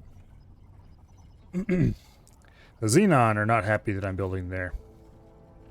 Because they are right next door. And I do not want to have their problems until this thing is built. Basically, it's being built to pen them up in that system, so I don't have to worry about them attacking up here.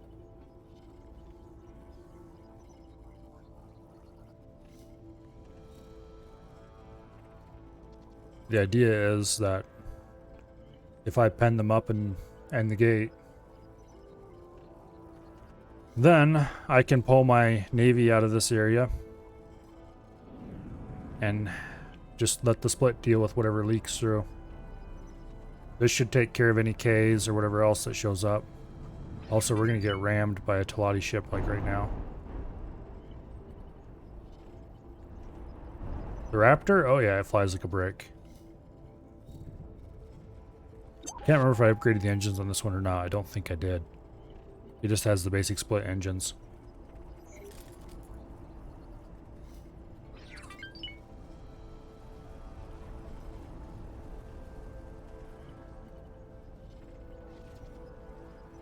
But whenever it gets where it's going, finally, it has all the firepower in the world. Assuming you loaded it up with a decent number of fighters.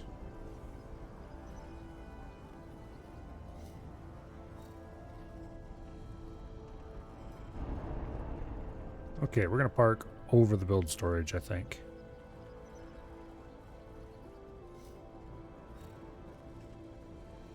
Only got the game 2 days ago, so you all got his free ship, got through the story.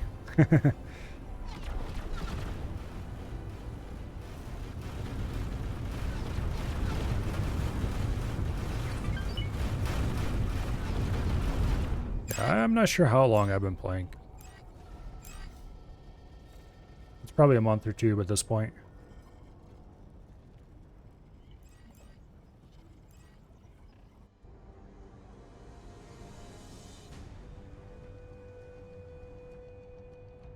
Okay, let's kill the drives and square up here.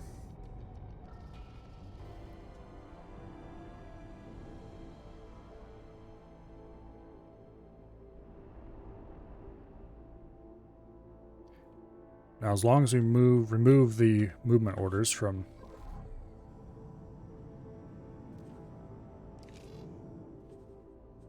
Okay, remove all orders. It should stay right there without getting in the way. Now, let's take the arrow of light and move it into position. All with one save or multiple? Technically 2. But the first one was only like me messing around for a couple... like maybe an hour at the most. Figuring out how to fly a ship, and that was about it. After that, I just started this save and have been going ever since. For a good, 211 hours at this point, according to Steam. Pretty much all of that on stream. The only non-on-stream gameplay that this save has experienced is once where I flew a couple ships to a shipyard to remove upgrades from them so I could install a mod.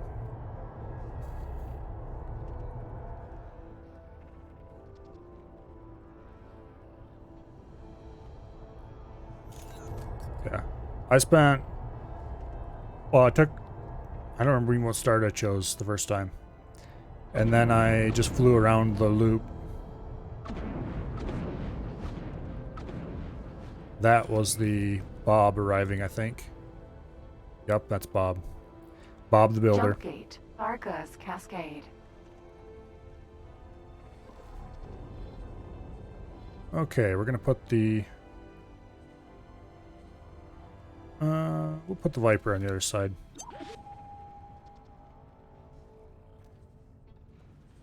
Okay, teleport. I took my starting ship, flew around the ring a few times, discovered all the systems there, and then found a Xenon system, faulty logic I think it was, and went exploring into there, promptly died, and went, okay, well we didn't get an autosave anyway, so let's restart. It must have been less than an hour, because the default autosave I think is 20 to 40 minutes or something like that. And I don't think I had any autosaves. Where is Carbon Broadhead? Oh, there it is. We're going to park one destroyer by the nose, one by the tail of the Carbon Broadhead. And then we'll park the others in a row behind that yet.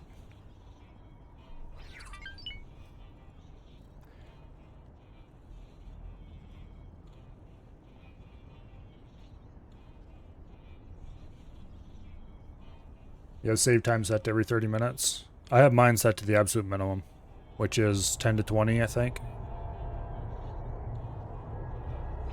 Which is minorly annoying, because then you get autosaves all the time, it feels like. And saving takes a while. But it has saved my ass many a time and prevented me from having to do a lot of replaying. And when you're as capable of forgetting to save as I am, it's very worth it to have something that prevents you from boring your viewers by replaying. Yeah, I've calculated the last couple times I measured it, it took a little over 2 minutes to load a save. And while saving a game is a lot faster than that, it's still very annoying. Okay, teleport 2. And here's the Dread Judgment.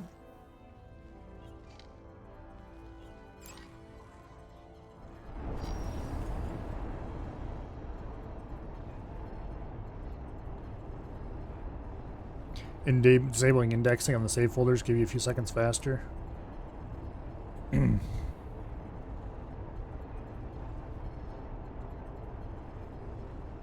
Yeah.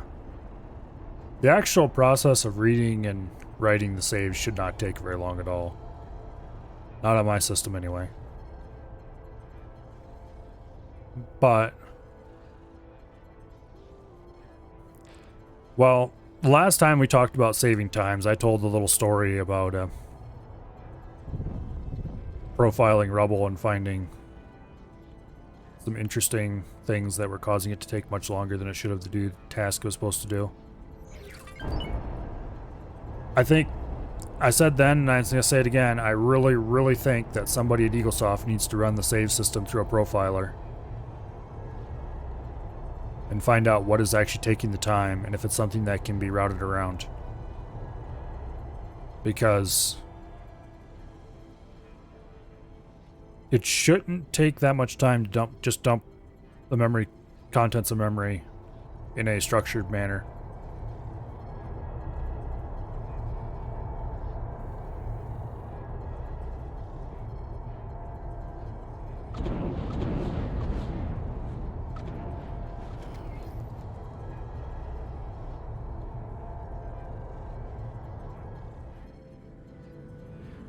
And sometimes with computers, it can be the strangest thing that is consuming most of your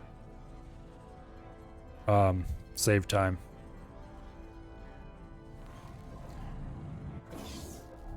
Saving the background, I don't think that would work. It would the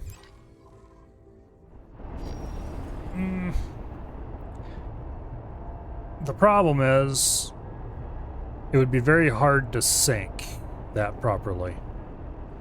The users would see save was completed and or see that, oh, it stopped blocking me from doing anything, it must be done, and would start to close the game. I don't really remember X3 taking a long time to save and load. But then it was a long time ago that I really played it, so.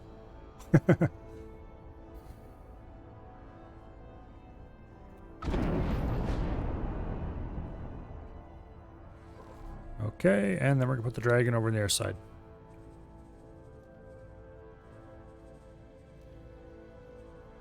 Hopefully this giant wall of guns prevents any caves from blowing up the station.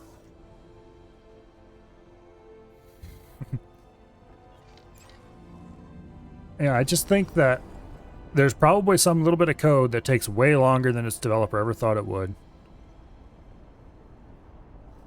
That gets called way more often than its developer ever thought it would. That's terribly inefficient. And that's probably what's bogging the saves down. Because that's just how it seems to work most of the time. At least in my experience.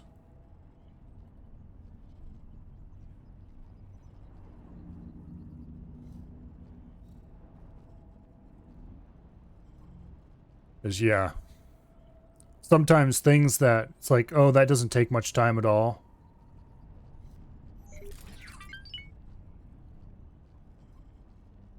It turns out it does take a long time. Like, okay, hashing a string. Seems like a fairly fast job. You just take a string, short strings. You take them, feed them through a hash function, spits out a number that's, based on that string. the kind of hash function you use for a map is usually quite fast. Because, well, you have to hash your key every time you want to look something up. There's a lot of languages that are based on using maps as their only data structure. Because, well, it's fast enough for the modern world, so well, everything works great.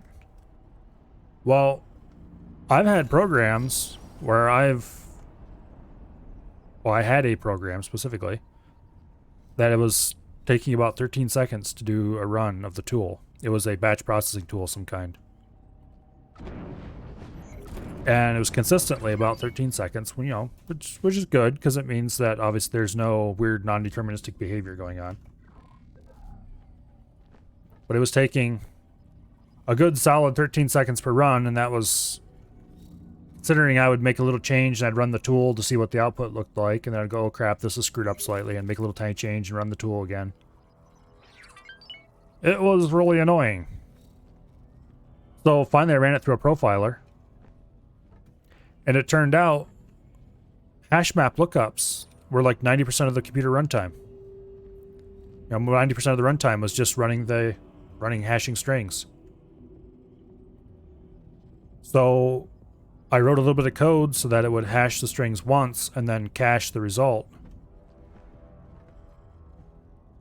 Basically, it would compile some stuff.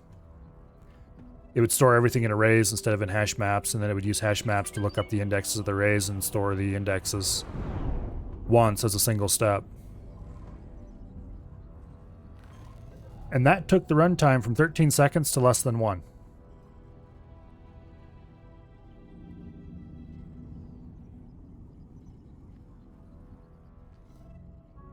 And I had no idea that there was that much of the...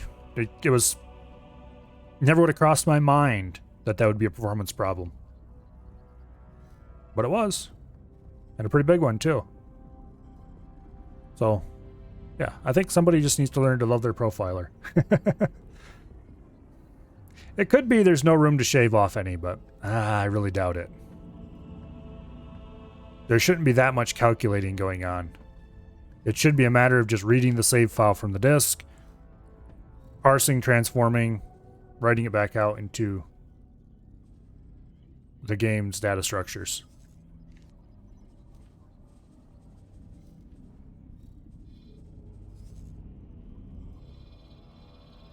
I might have to move the judgment.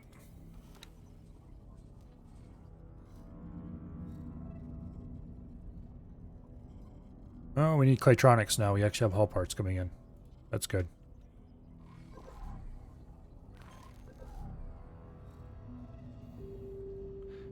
Can't run quick on a Raspberry Pi. I shouldn't make it to production. Oh, yeah. I used to run some small... Well, somewhere around here I still have the Raspberry Pi sitting, but I got a Pi 3 that I used to run some small servers on. Just custom stuff of my own, not work-related or anything. Obviously, you have better servers at work. But anyway... And I deploy all my stuff using Docker because that just made it way easier. I didn't have to worry about using a monitor or anything like that. I could just run it. Well, you know, use Docker for that. You know how long it takes Docker to build even the most basic container on a Raspberry Pi? It is absolutely painful. I had the final... Well, I had a program that I really did not like building to deploy it because it took 40 minutes to build on the Pi. Building it normally was like a couple minutes, which is still too long for what it was, but yeah, Docker's pretty painful to build stuff with.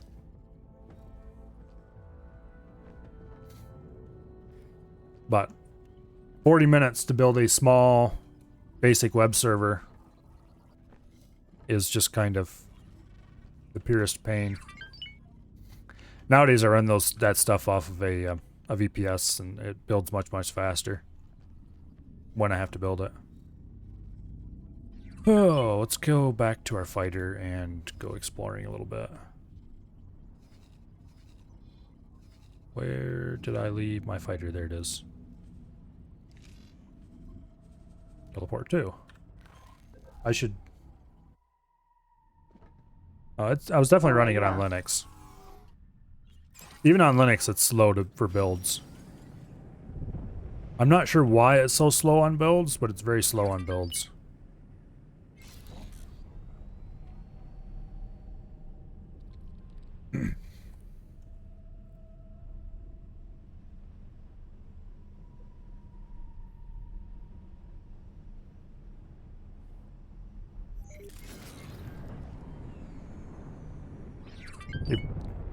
Especially bad, I guess, if you're not running on Linux, because... why are you pitched up hard? You're not supposed to be. Probably got bumped by somebody. Well, let's dock and get our fighter repaired. Raptor. Docking aboard. Docking Oh. granted.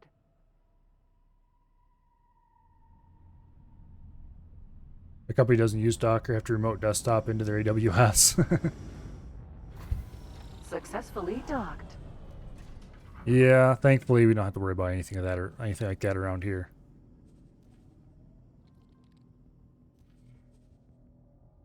My boss does some work for a bank. Contracting stuff. And their tech system is pretty wild. Not in a good way.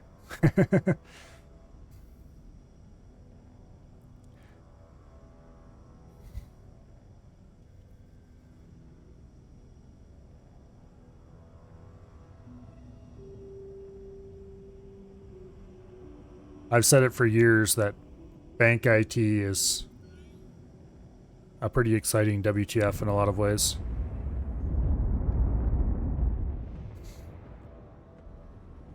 And what I've seen the last few years only confirms that. No clue what Docker even is. Do electrical engineering, not software engineering. Yeah.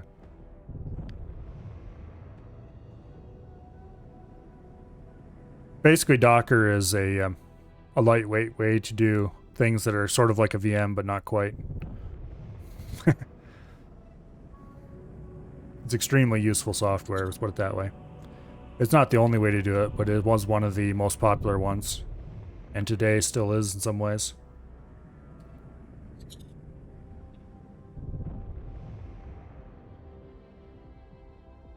If you want to know what bank IT is like, imagine somebody who's kind of paranoid about security, but they're also being dictated to by people who don't really understand how technology works sometimes.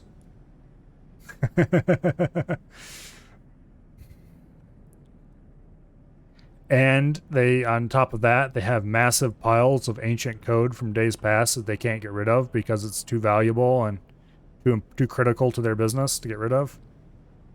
And they don't have the money to replace it, and they don't really want to replace it either because it's working and we don't want to touch this, which is a very sensible approach, by the way. You don't want to just replace things because... Just because it's old doesn't mean you have to replace it. Let's put it that way. It costs money to replace things, and sometimes the new one isn't better than the old one. So yeah, on top of the giant shambling pile of legacy code that's sort of works most of the time, you have a mix of sensible and nonsensical security measures and weird crap code mixed in with good code, and it's just kind of a shambling disaster, which I guess pretty much applies to the software for any large company when you think about it.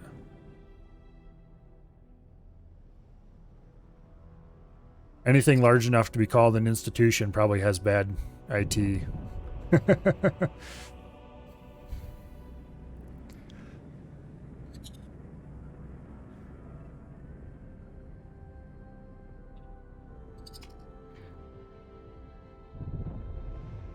But I don't know really how you would get away from it, really. Unless you tried to sit down and rewrite it all from scratch using only the very best and most careful modern practices, and we're very careful to pay down your technical debt. And but you know how much money that would cost, how much time it would take, and yeah. Bank IT is bad, and there's nothing you can really do about it.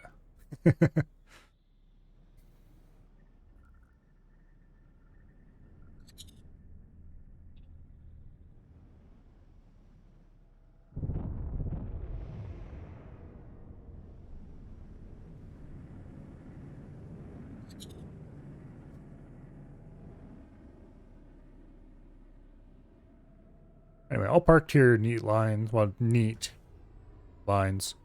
Our Navy actually looks pretty impressive. It's easy to ignore that it's only a few ships.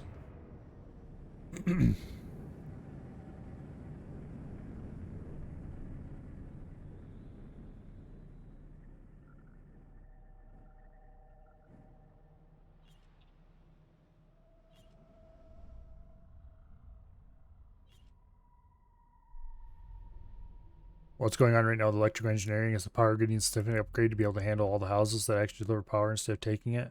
There are times where we have too much power and we need to dissipate it, basically. Yeah. There is a bit of a battle between the people with solar panels and the people who are supposed to be legally required to buy the power from them.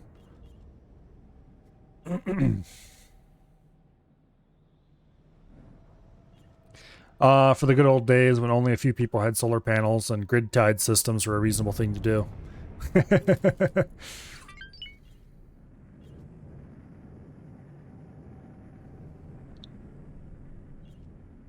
Back when it was like, why buy battery banks when you can just tie into the grid? Calculate just how much excess power you need to produce to pay for the power when you're not using any, and or when you're not producing enough.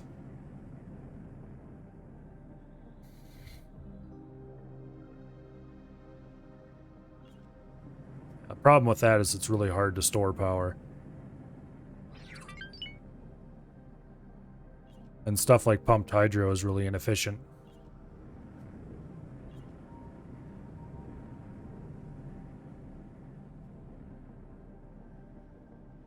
Well, really inefficient compared to producing it in the first place, anyway.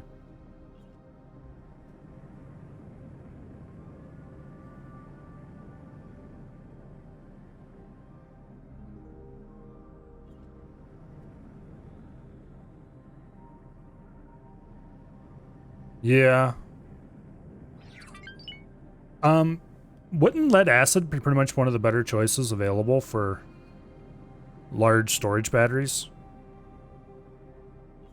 Because let's be honest, lead acid is not that bad of a battery technology, aside from the bulk.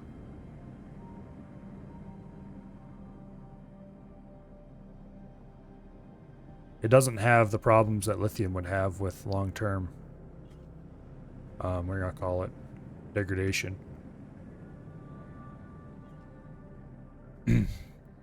All batteries suck? Yeah, pretty much.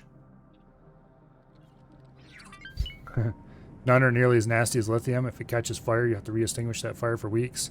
Yeah. Nobody wants to deal with a lithium fire.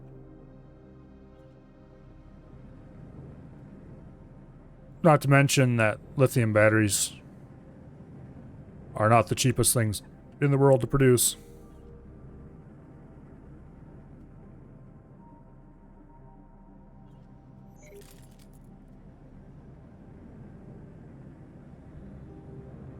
Oh. Remember all the articles in some of the magazines his dad used to get when I was a kid back in the 90s, early 2000s, about building electric cars and that kind of stuff using lead acid batteries.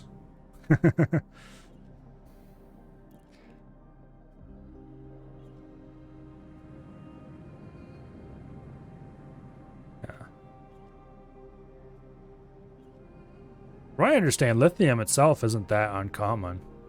It's more the other stuff that goes into it, like the cobalt, stuff like that, that's harder to get.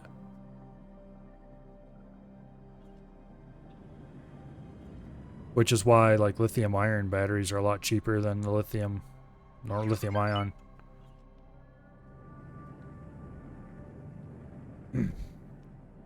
Yeah, lead acid batteries. If you get if you get ones that aren't sealed, as long as you keep the liquid, you know, keep the electrolyte topped up, add water to them and stuff, they'll last for a long, long time.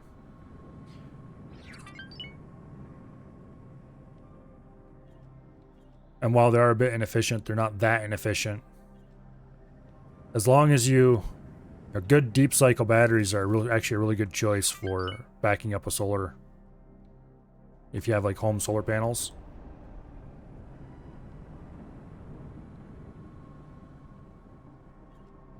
You just have to ventilate them so that you don't have hydrogen buildup. And then you don't want the sealed ones, because the sealed ones you don't require any maintenance, but also if they run out of water, they just die. And it's not water, but would you please stop shoving my ships around? Thank you.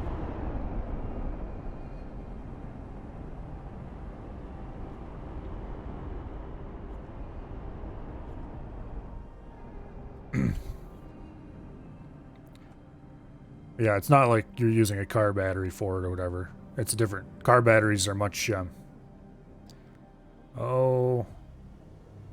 sure how to describe it except to say the plates are spongy.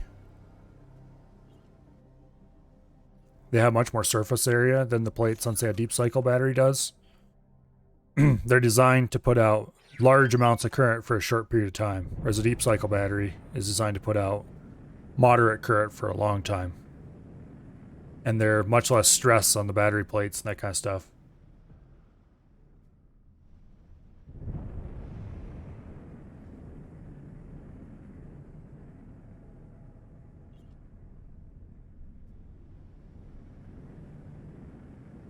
Yeah.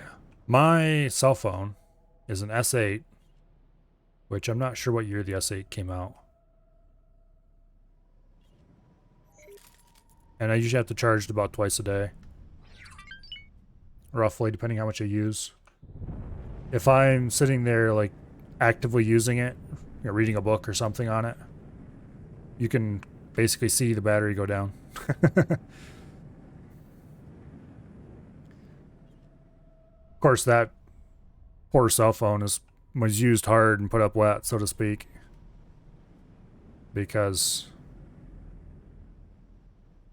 it used to be my father's cell phone, and he's on that thing constantly, talking to people. And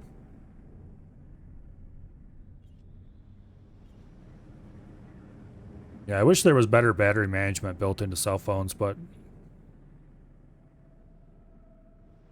battery management systems nowadays just kind of suck. It's a solved problem.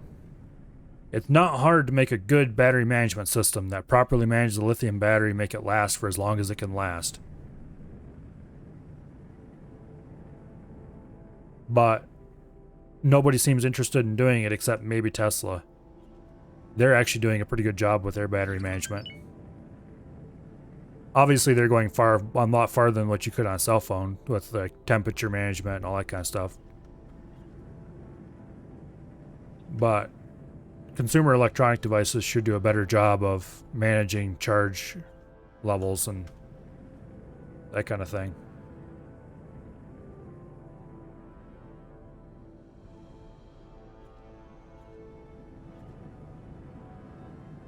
But oh well.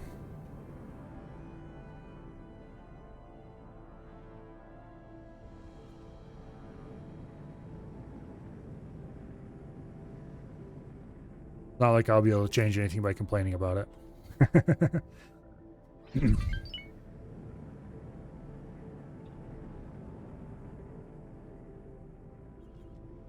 And it's not like supporting right to repair would even fix that, for that matter. Because right to repair is one thing. Right to force them to actually do it right the first time is something completely different.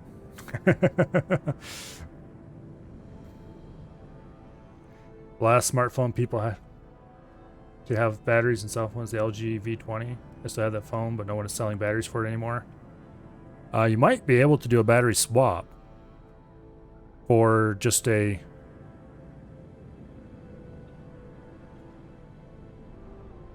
different battery that meets the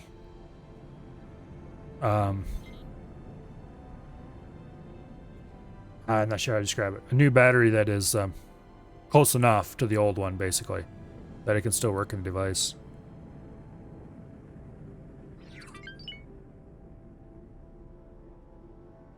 But anyway.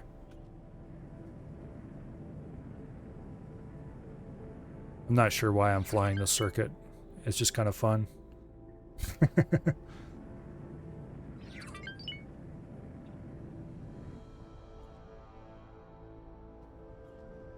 Bonk.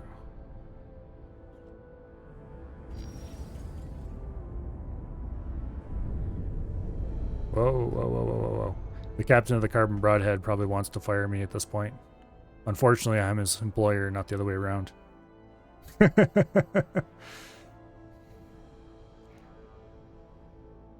Yeah, you want to talk about modern phones that have replaceable batteries.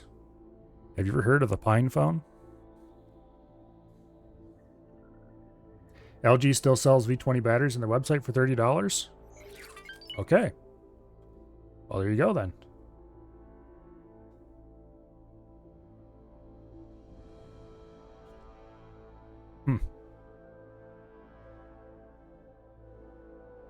Well, let's see if we can escape from here.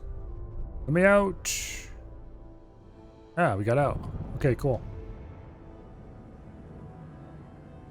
Anyway, the Pine phone, made by Pine 64.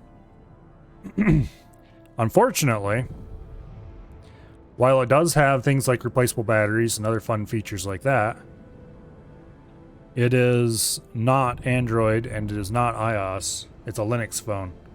Which, if you want to do more than, say, make phone calls and stuff like that, it might be a deal breaker. I don't know if you can get an Android build that runs on it or not. Also, it's not exactly a powerhouse as far as phones go. It's powerful enough to do basic smartphone stuff, but if you like really love phone games, for example, you might be very disappointed.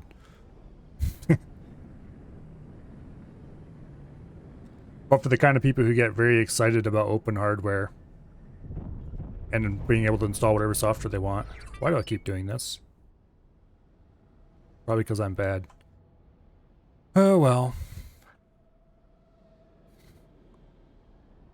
Anyway, for the kind of people who get very excited about open software on their device, it's a very exciting device. I'm a bit of a fan of Pine 64, but I would never buy their phone. I like Android too much for that. Let me out? I'm out. Okay, good. I want to be able to install actual Android apps and have them work reliably instead of through an Android emulator.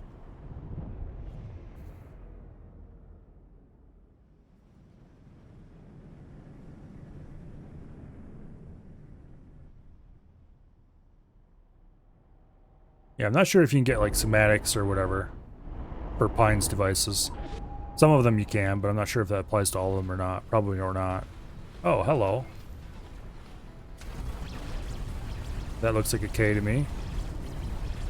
Something hit us. Please don't shoot my build storage. I'm asking you nicely. Oh shit, it's gonna blow up and take out the build storage, isn't it? Think we can get clear?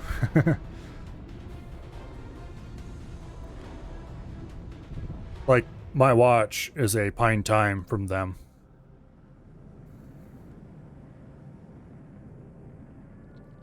Which is cool. Okay, please do not have destroyed my station. It did not destroy my station.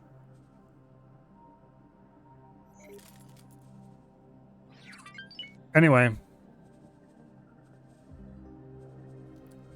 It's a cool watch. It's relatively cheap as far as smartwatches go. I can install whatever software I want on it.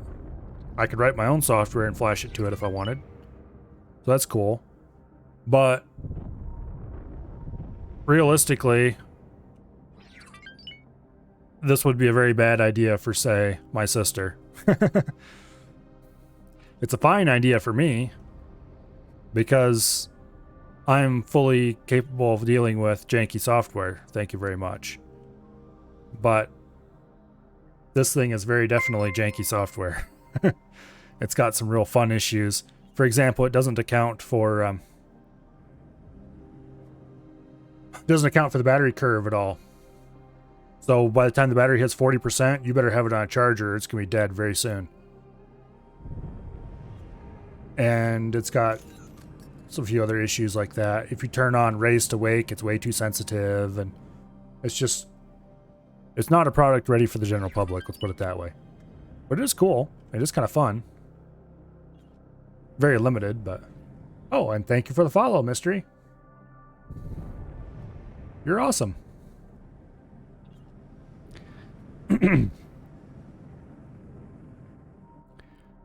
Yeah, that's pretty much how all their products are, really. They're a bit janky in the software department. Hardware is usually actually pretty solid.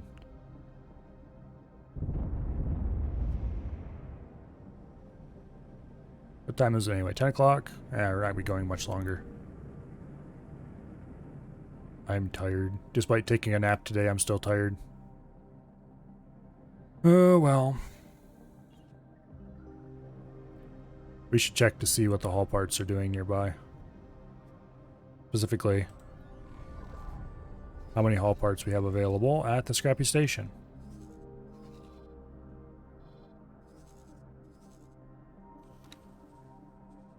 How are you doing on restocking haul parts? Apparently not very well because...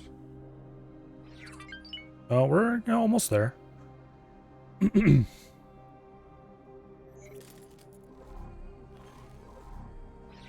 Anyway, the good news is that our little destroyer clump here is apparently in good and well enough position to take out a K before it becomes a problem.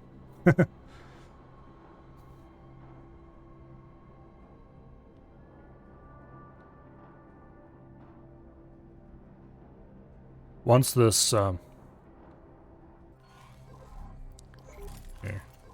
kill the engine. Sure where we're at. Okay, how far is this coming along and what's it need? It needs Claytronics. Everything else is still arriving.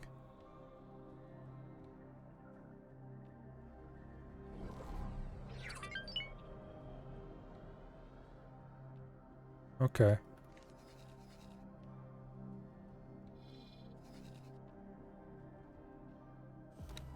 I think this is the energy freighter that's supposed to be arriving.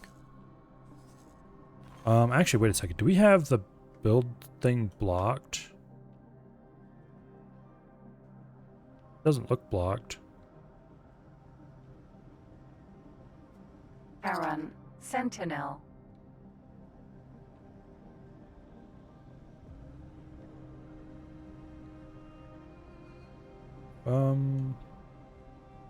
Maybe we should move the arrow of light a little bit. Let's teleport aboard the arrow of light and move it forward some.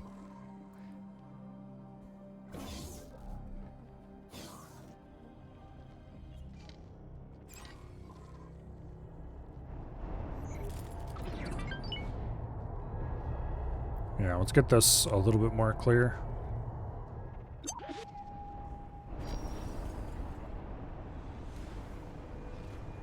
Could salvage that ship? Yeah, unfortunately all my salvaging apparatus is an enemy system away and I don't want to move it through here. Also, that station is super close to the portal. Won't ships fly into it? Yes, they will. And then you know what happens to them? If they're hostile, they go boom. Because that station is going to have probably about 100 guns on it. Not counting the medium turrets. Those are just the large turrets. It will very much make things go boom.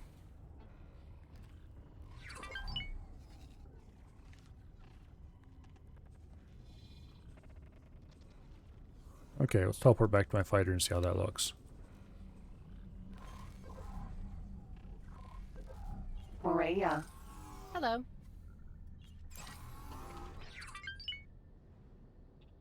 We have another station, not this exact model, but the same idea, called the Gateway Station here. That is the same thing. This thing regularly kills Ks. And eyes.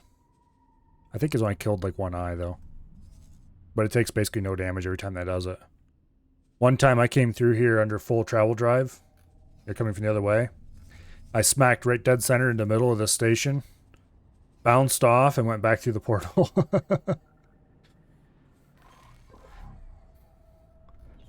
So that was kind of funny.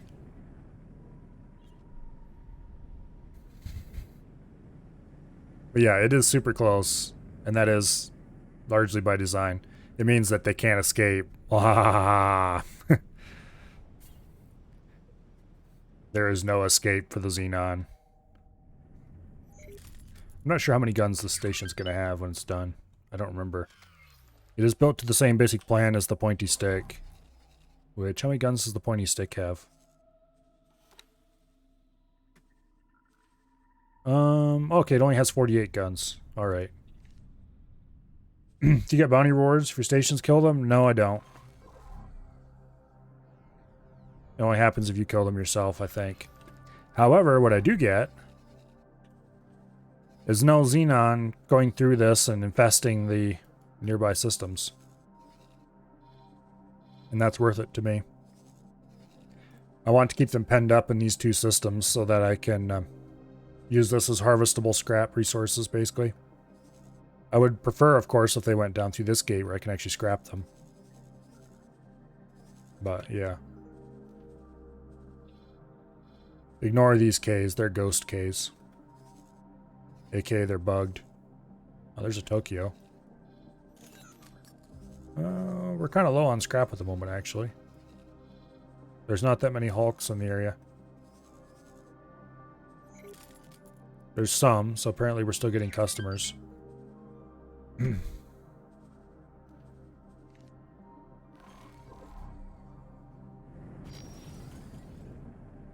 Yeah.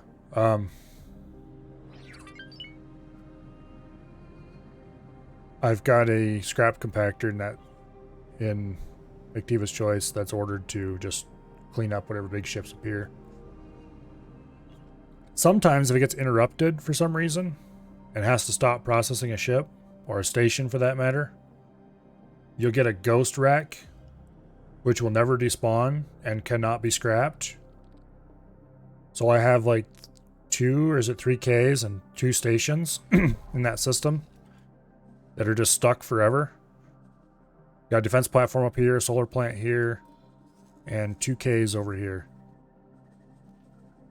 That'll be here forever. It's very annoying, and there's nothing you can do about them. I've tried shooting them with destroyers. The only thing I could do, I think, is I could go edit the save game and remove the, what do I call it? And remove the references to them from the save game. That'd make them go away. But I don't really want to edit this save game. I'd rather not break it. Thank you very much. I mean, I can make a backup and edit a copy and then restore the backup if I screwed it up, but it's not. It doesn't annoy me that much. Let's put it that way.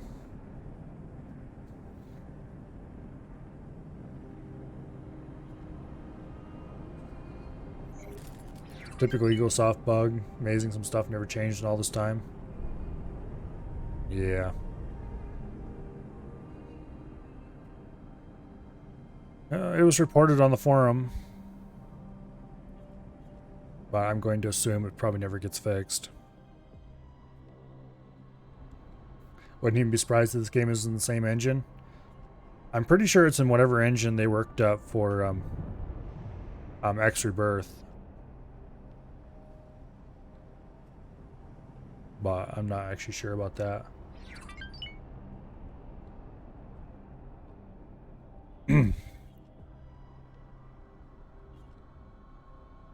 It's a bit improved over X3, definitely. So, yeah, incremental improvements each generation. I'm okay with that, I guess. It's not like anybody else is making games of this kind.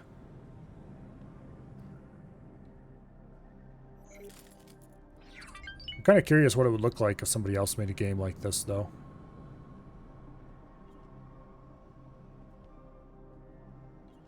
Why are you missing some...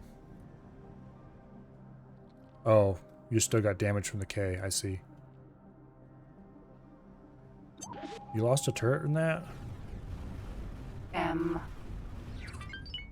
Well, that M's not going to get very far.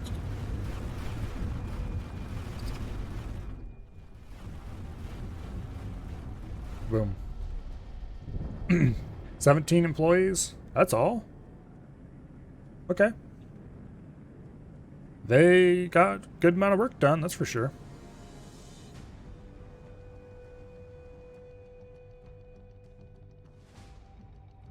The art's solid. So the order of artists they have clearly did a good job. There's plenty of variety, all things considered. Lots of systems. Each one... I'm going to assume there's some randomness as to how stations are placed at the start of the game and stuff like that. I highly doubt that was all hand-placed. But still, somebody had to go in and define what goes where. Approximately. Like, you know, what races go where and where the asteroid fields are. And it's a German company. That explains why so many Germans stream the game.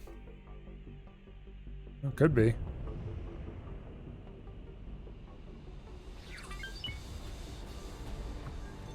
I have to admit, X4 was not even really on my radar until I noticed it was on sale quite cheap on one of the last big Steam sales.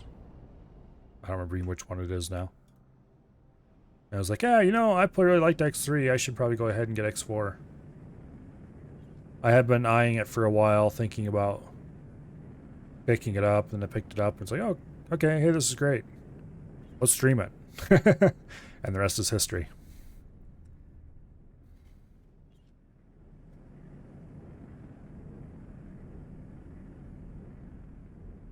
But anyway. I should probably just stop flying in circles and go do something actually productive. But flying in circles is kind of mindlessly fun, and I like it.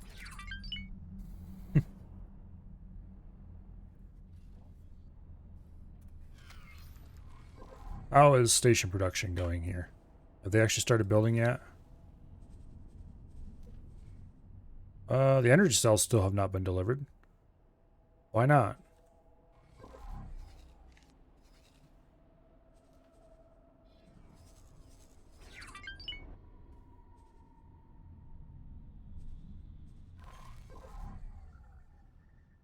Okay, that's the energy freighter. He's actually finally docking now. Good deal.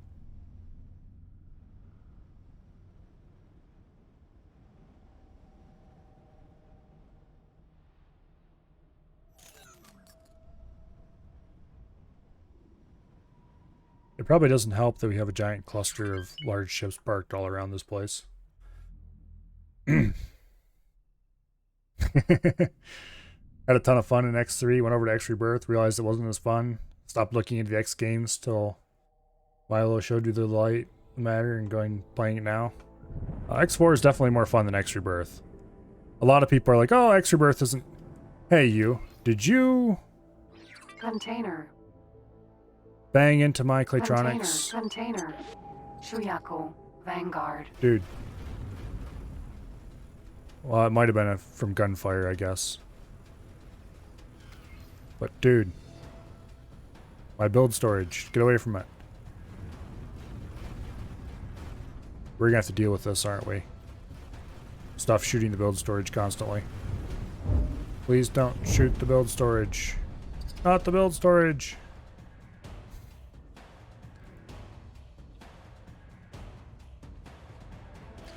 Well, I should get a freighter in here to suck that stuff up, but I'm not sure if it's worth it or not. How many are there? Container.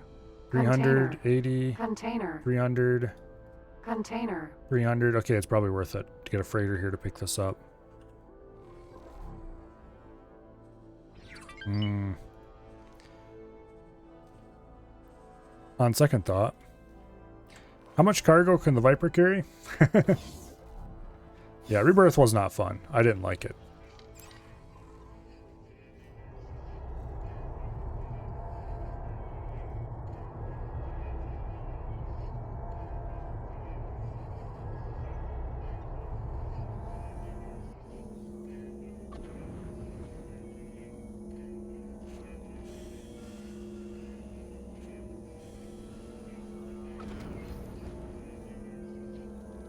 Okay, we picked up some Clitronics apparently.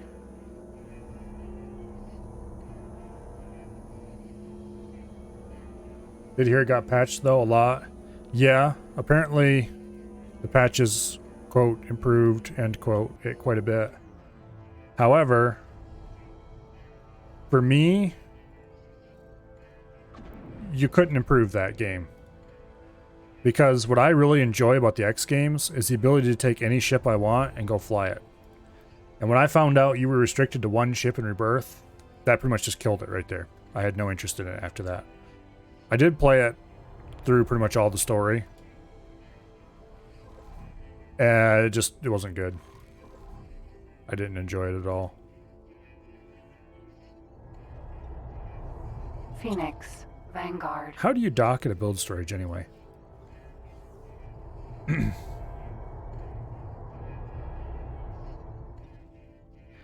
Basically, if I can't have access to all the ships I want and fly any of them and do whatever I want kind of thing, it's no fun. I could kind of get over the single system thing because they built around that fairly effectively. But yeah, I honestly don't remember what the story was about either at this point.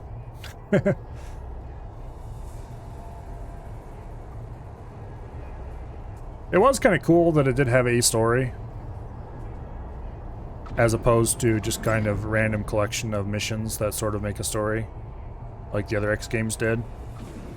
Let's admit it, X doesn't really do story very well. But it's just, well, A, we're not here for the story. Don't shoot the build storage. Don't shoot the build storage. Please don't shoot the build storage.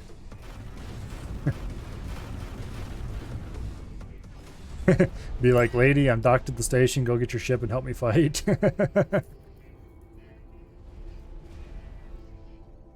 Shuyaku, Vanguard. Yeah.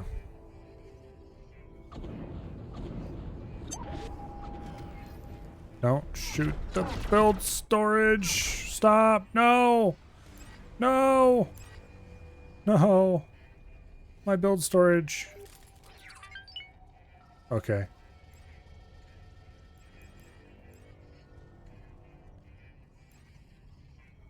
Wow. Sadness.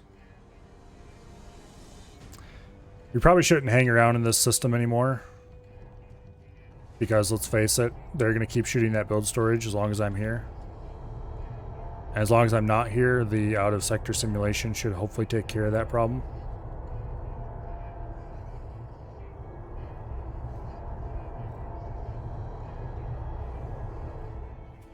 Let's take our little fighter and go home, I guess. Where is my little fighter? There it is.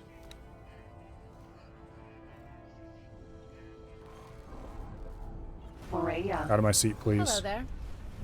Don't shoot the build storage. Not the build storage. Please, leave it alone. Let's get out of here. Danger. Hazardous region detected. Yeah, I really did not like X Rebirth. People keep telling me, oh, it wasn't so bad. It was just a side game. It wasn't a main X series entry. It was okay for what it was. It's like, you people are delusional. Entering system. Arcus Cascade.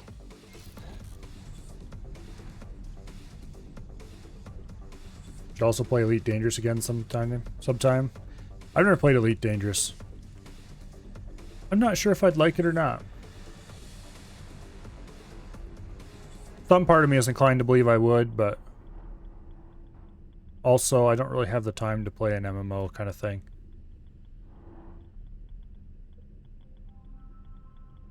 Jumpgate. Atikva's choice. I mean, I guess that's not really true. If I played it as a stream game, I'd have probably enough time to get a decent amount done in an MMO-ish game. I just have to do it a few hours every evening. But Entering system. I don't really want Atikva's to choice. get into another game that is going to give me any kind of FOMO at all. Because knowing me, I would have to show up every day for it, and If there's any kind of daily content, there's any kind of grind, I'd be stuck on that right away. And I don't need that in my life. And I'm not sure how MMO-ish Elite is, but I have a feeling it's probably got at least some features.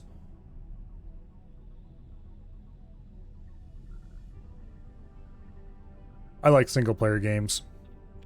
I do want to mix some more games into the channel. Not just do X4 all the time. But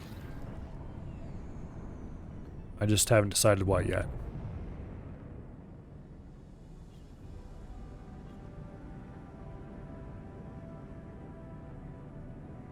Whether it'll be something else spacey, or whether it'll be something completely different, or... I mean, right now we are doing some raft occasionally with Af whenever he shows up. And doing Divinity on Thursdays when possible. So I'm not really sure I actually need to mix anything in yet, but I'm thinking about it before it becomes a issue.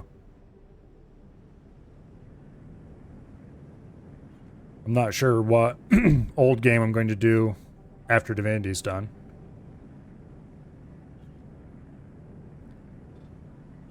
What I pick up for that is largely going to decide just how much effort I feel I need to do to spend mixing something else in. Star Citizen is just not fun at all. So much tedious shit. I'd rather have it simplified, at least to the point of Elite. Yeah, Star Citizen holds no attraction for me. I mean, that's kind of a lie. The basic concept of it holds a great deal of attraction for me. But I'm pretty sure that Star Citizen's execution would not be...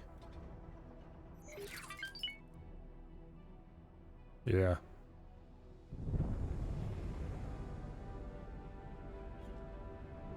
What I need to do is get Free Space 2 set up again.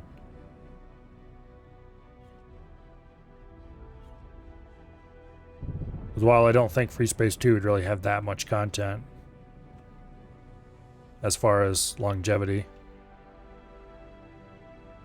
it'd be kind of fun to go through the story again someday.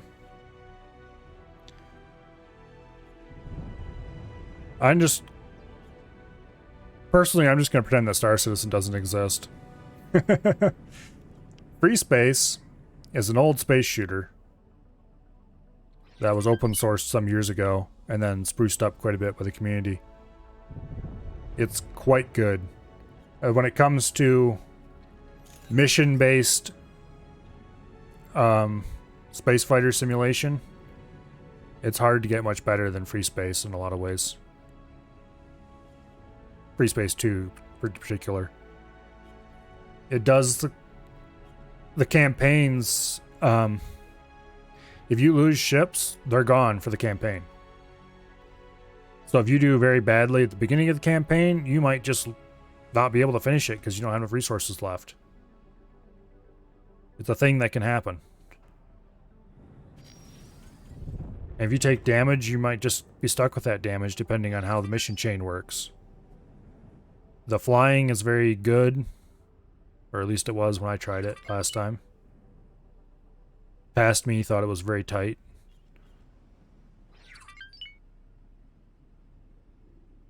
A lot of launching off ships and blowing up other big enemy ships, just patrolling areas, and it's all mission based. There's no open world to it or anything like that. And apparently there's a quite good Battlestar Galactica game based on the Free Space 2 engine as well. I'm not really a Battlestar Galactica fan in any way. I don't really know the lore or anything like that. But I played that once upon a time and it was quite good as far as basic gameplay goes. That would actually be a game that I probably should save until I get flight sticks. Because flight sticks are on the plan list. Hopefully for later this year. And I think it'd be really cool to celebrate flight sticks by doing some Free Space 2.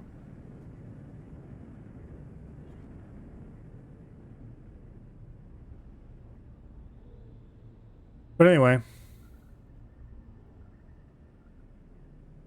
let's see how we're doing on all part storage. Oh, the first piece of the factory's been built. Now it would be a little harder for random Xenon to just instantly blow up.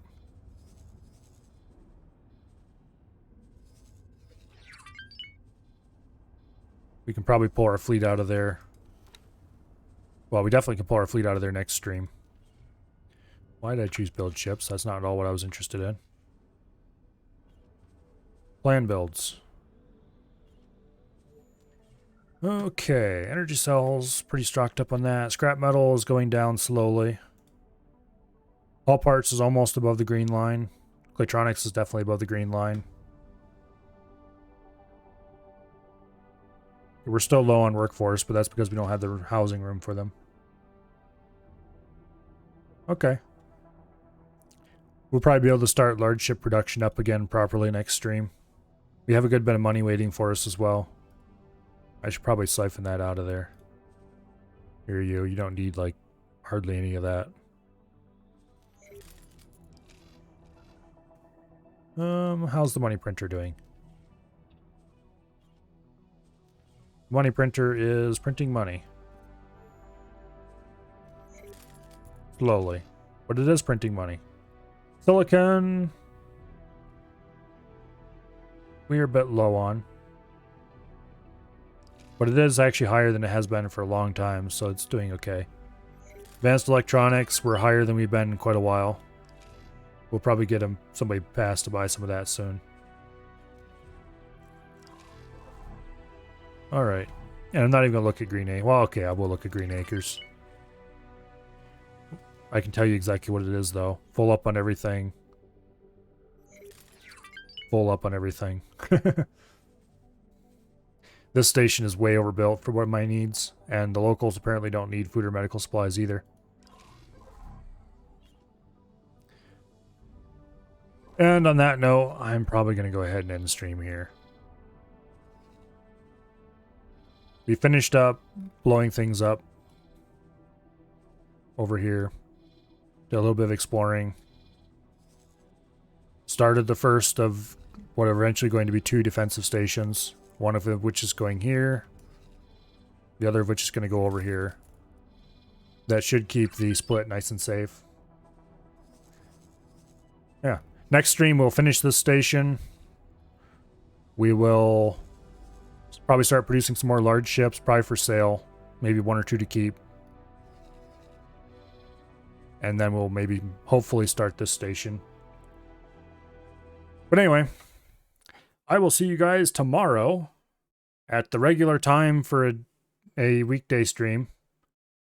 Which, about 7 o'clock, hopefully. We'll see. Eastern time. Yeah. Anyway, is there any way we need to raid? Let's see. Af is not live, because of course he isn't. Avi is playing RimWorld. I almost played RimWorld this morning instead of Kenshi. Yeah. Let's go say hi to Avi. Raid Avacern. Yeah. Go say hi to Avi. Spam wheelbarrows in chat. Anyway. You all have an amazing night. You're all awesome. I hope to see you again tomorrow. Yeah. See y'all later.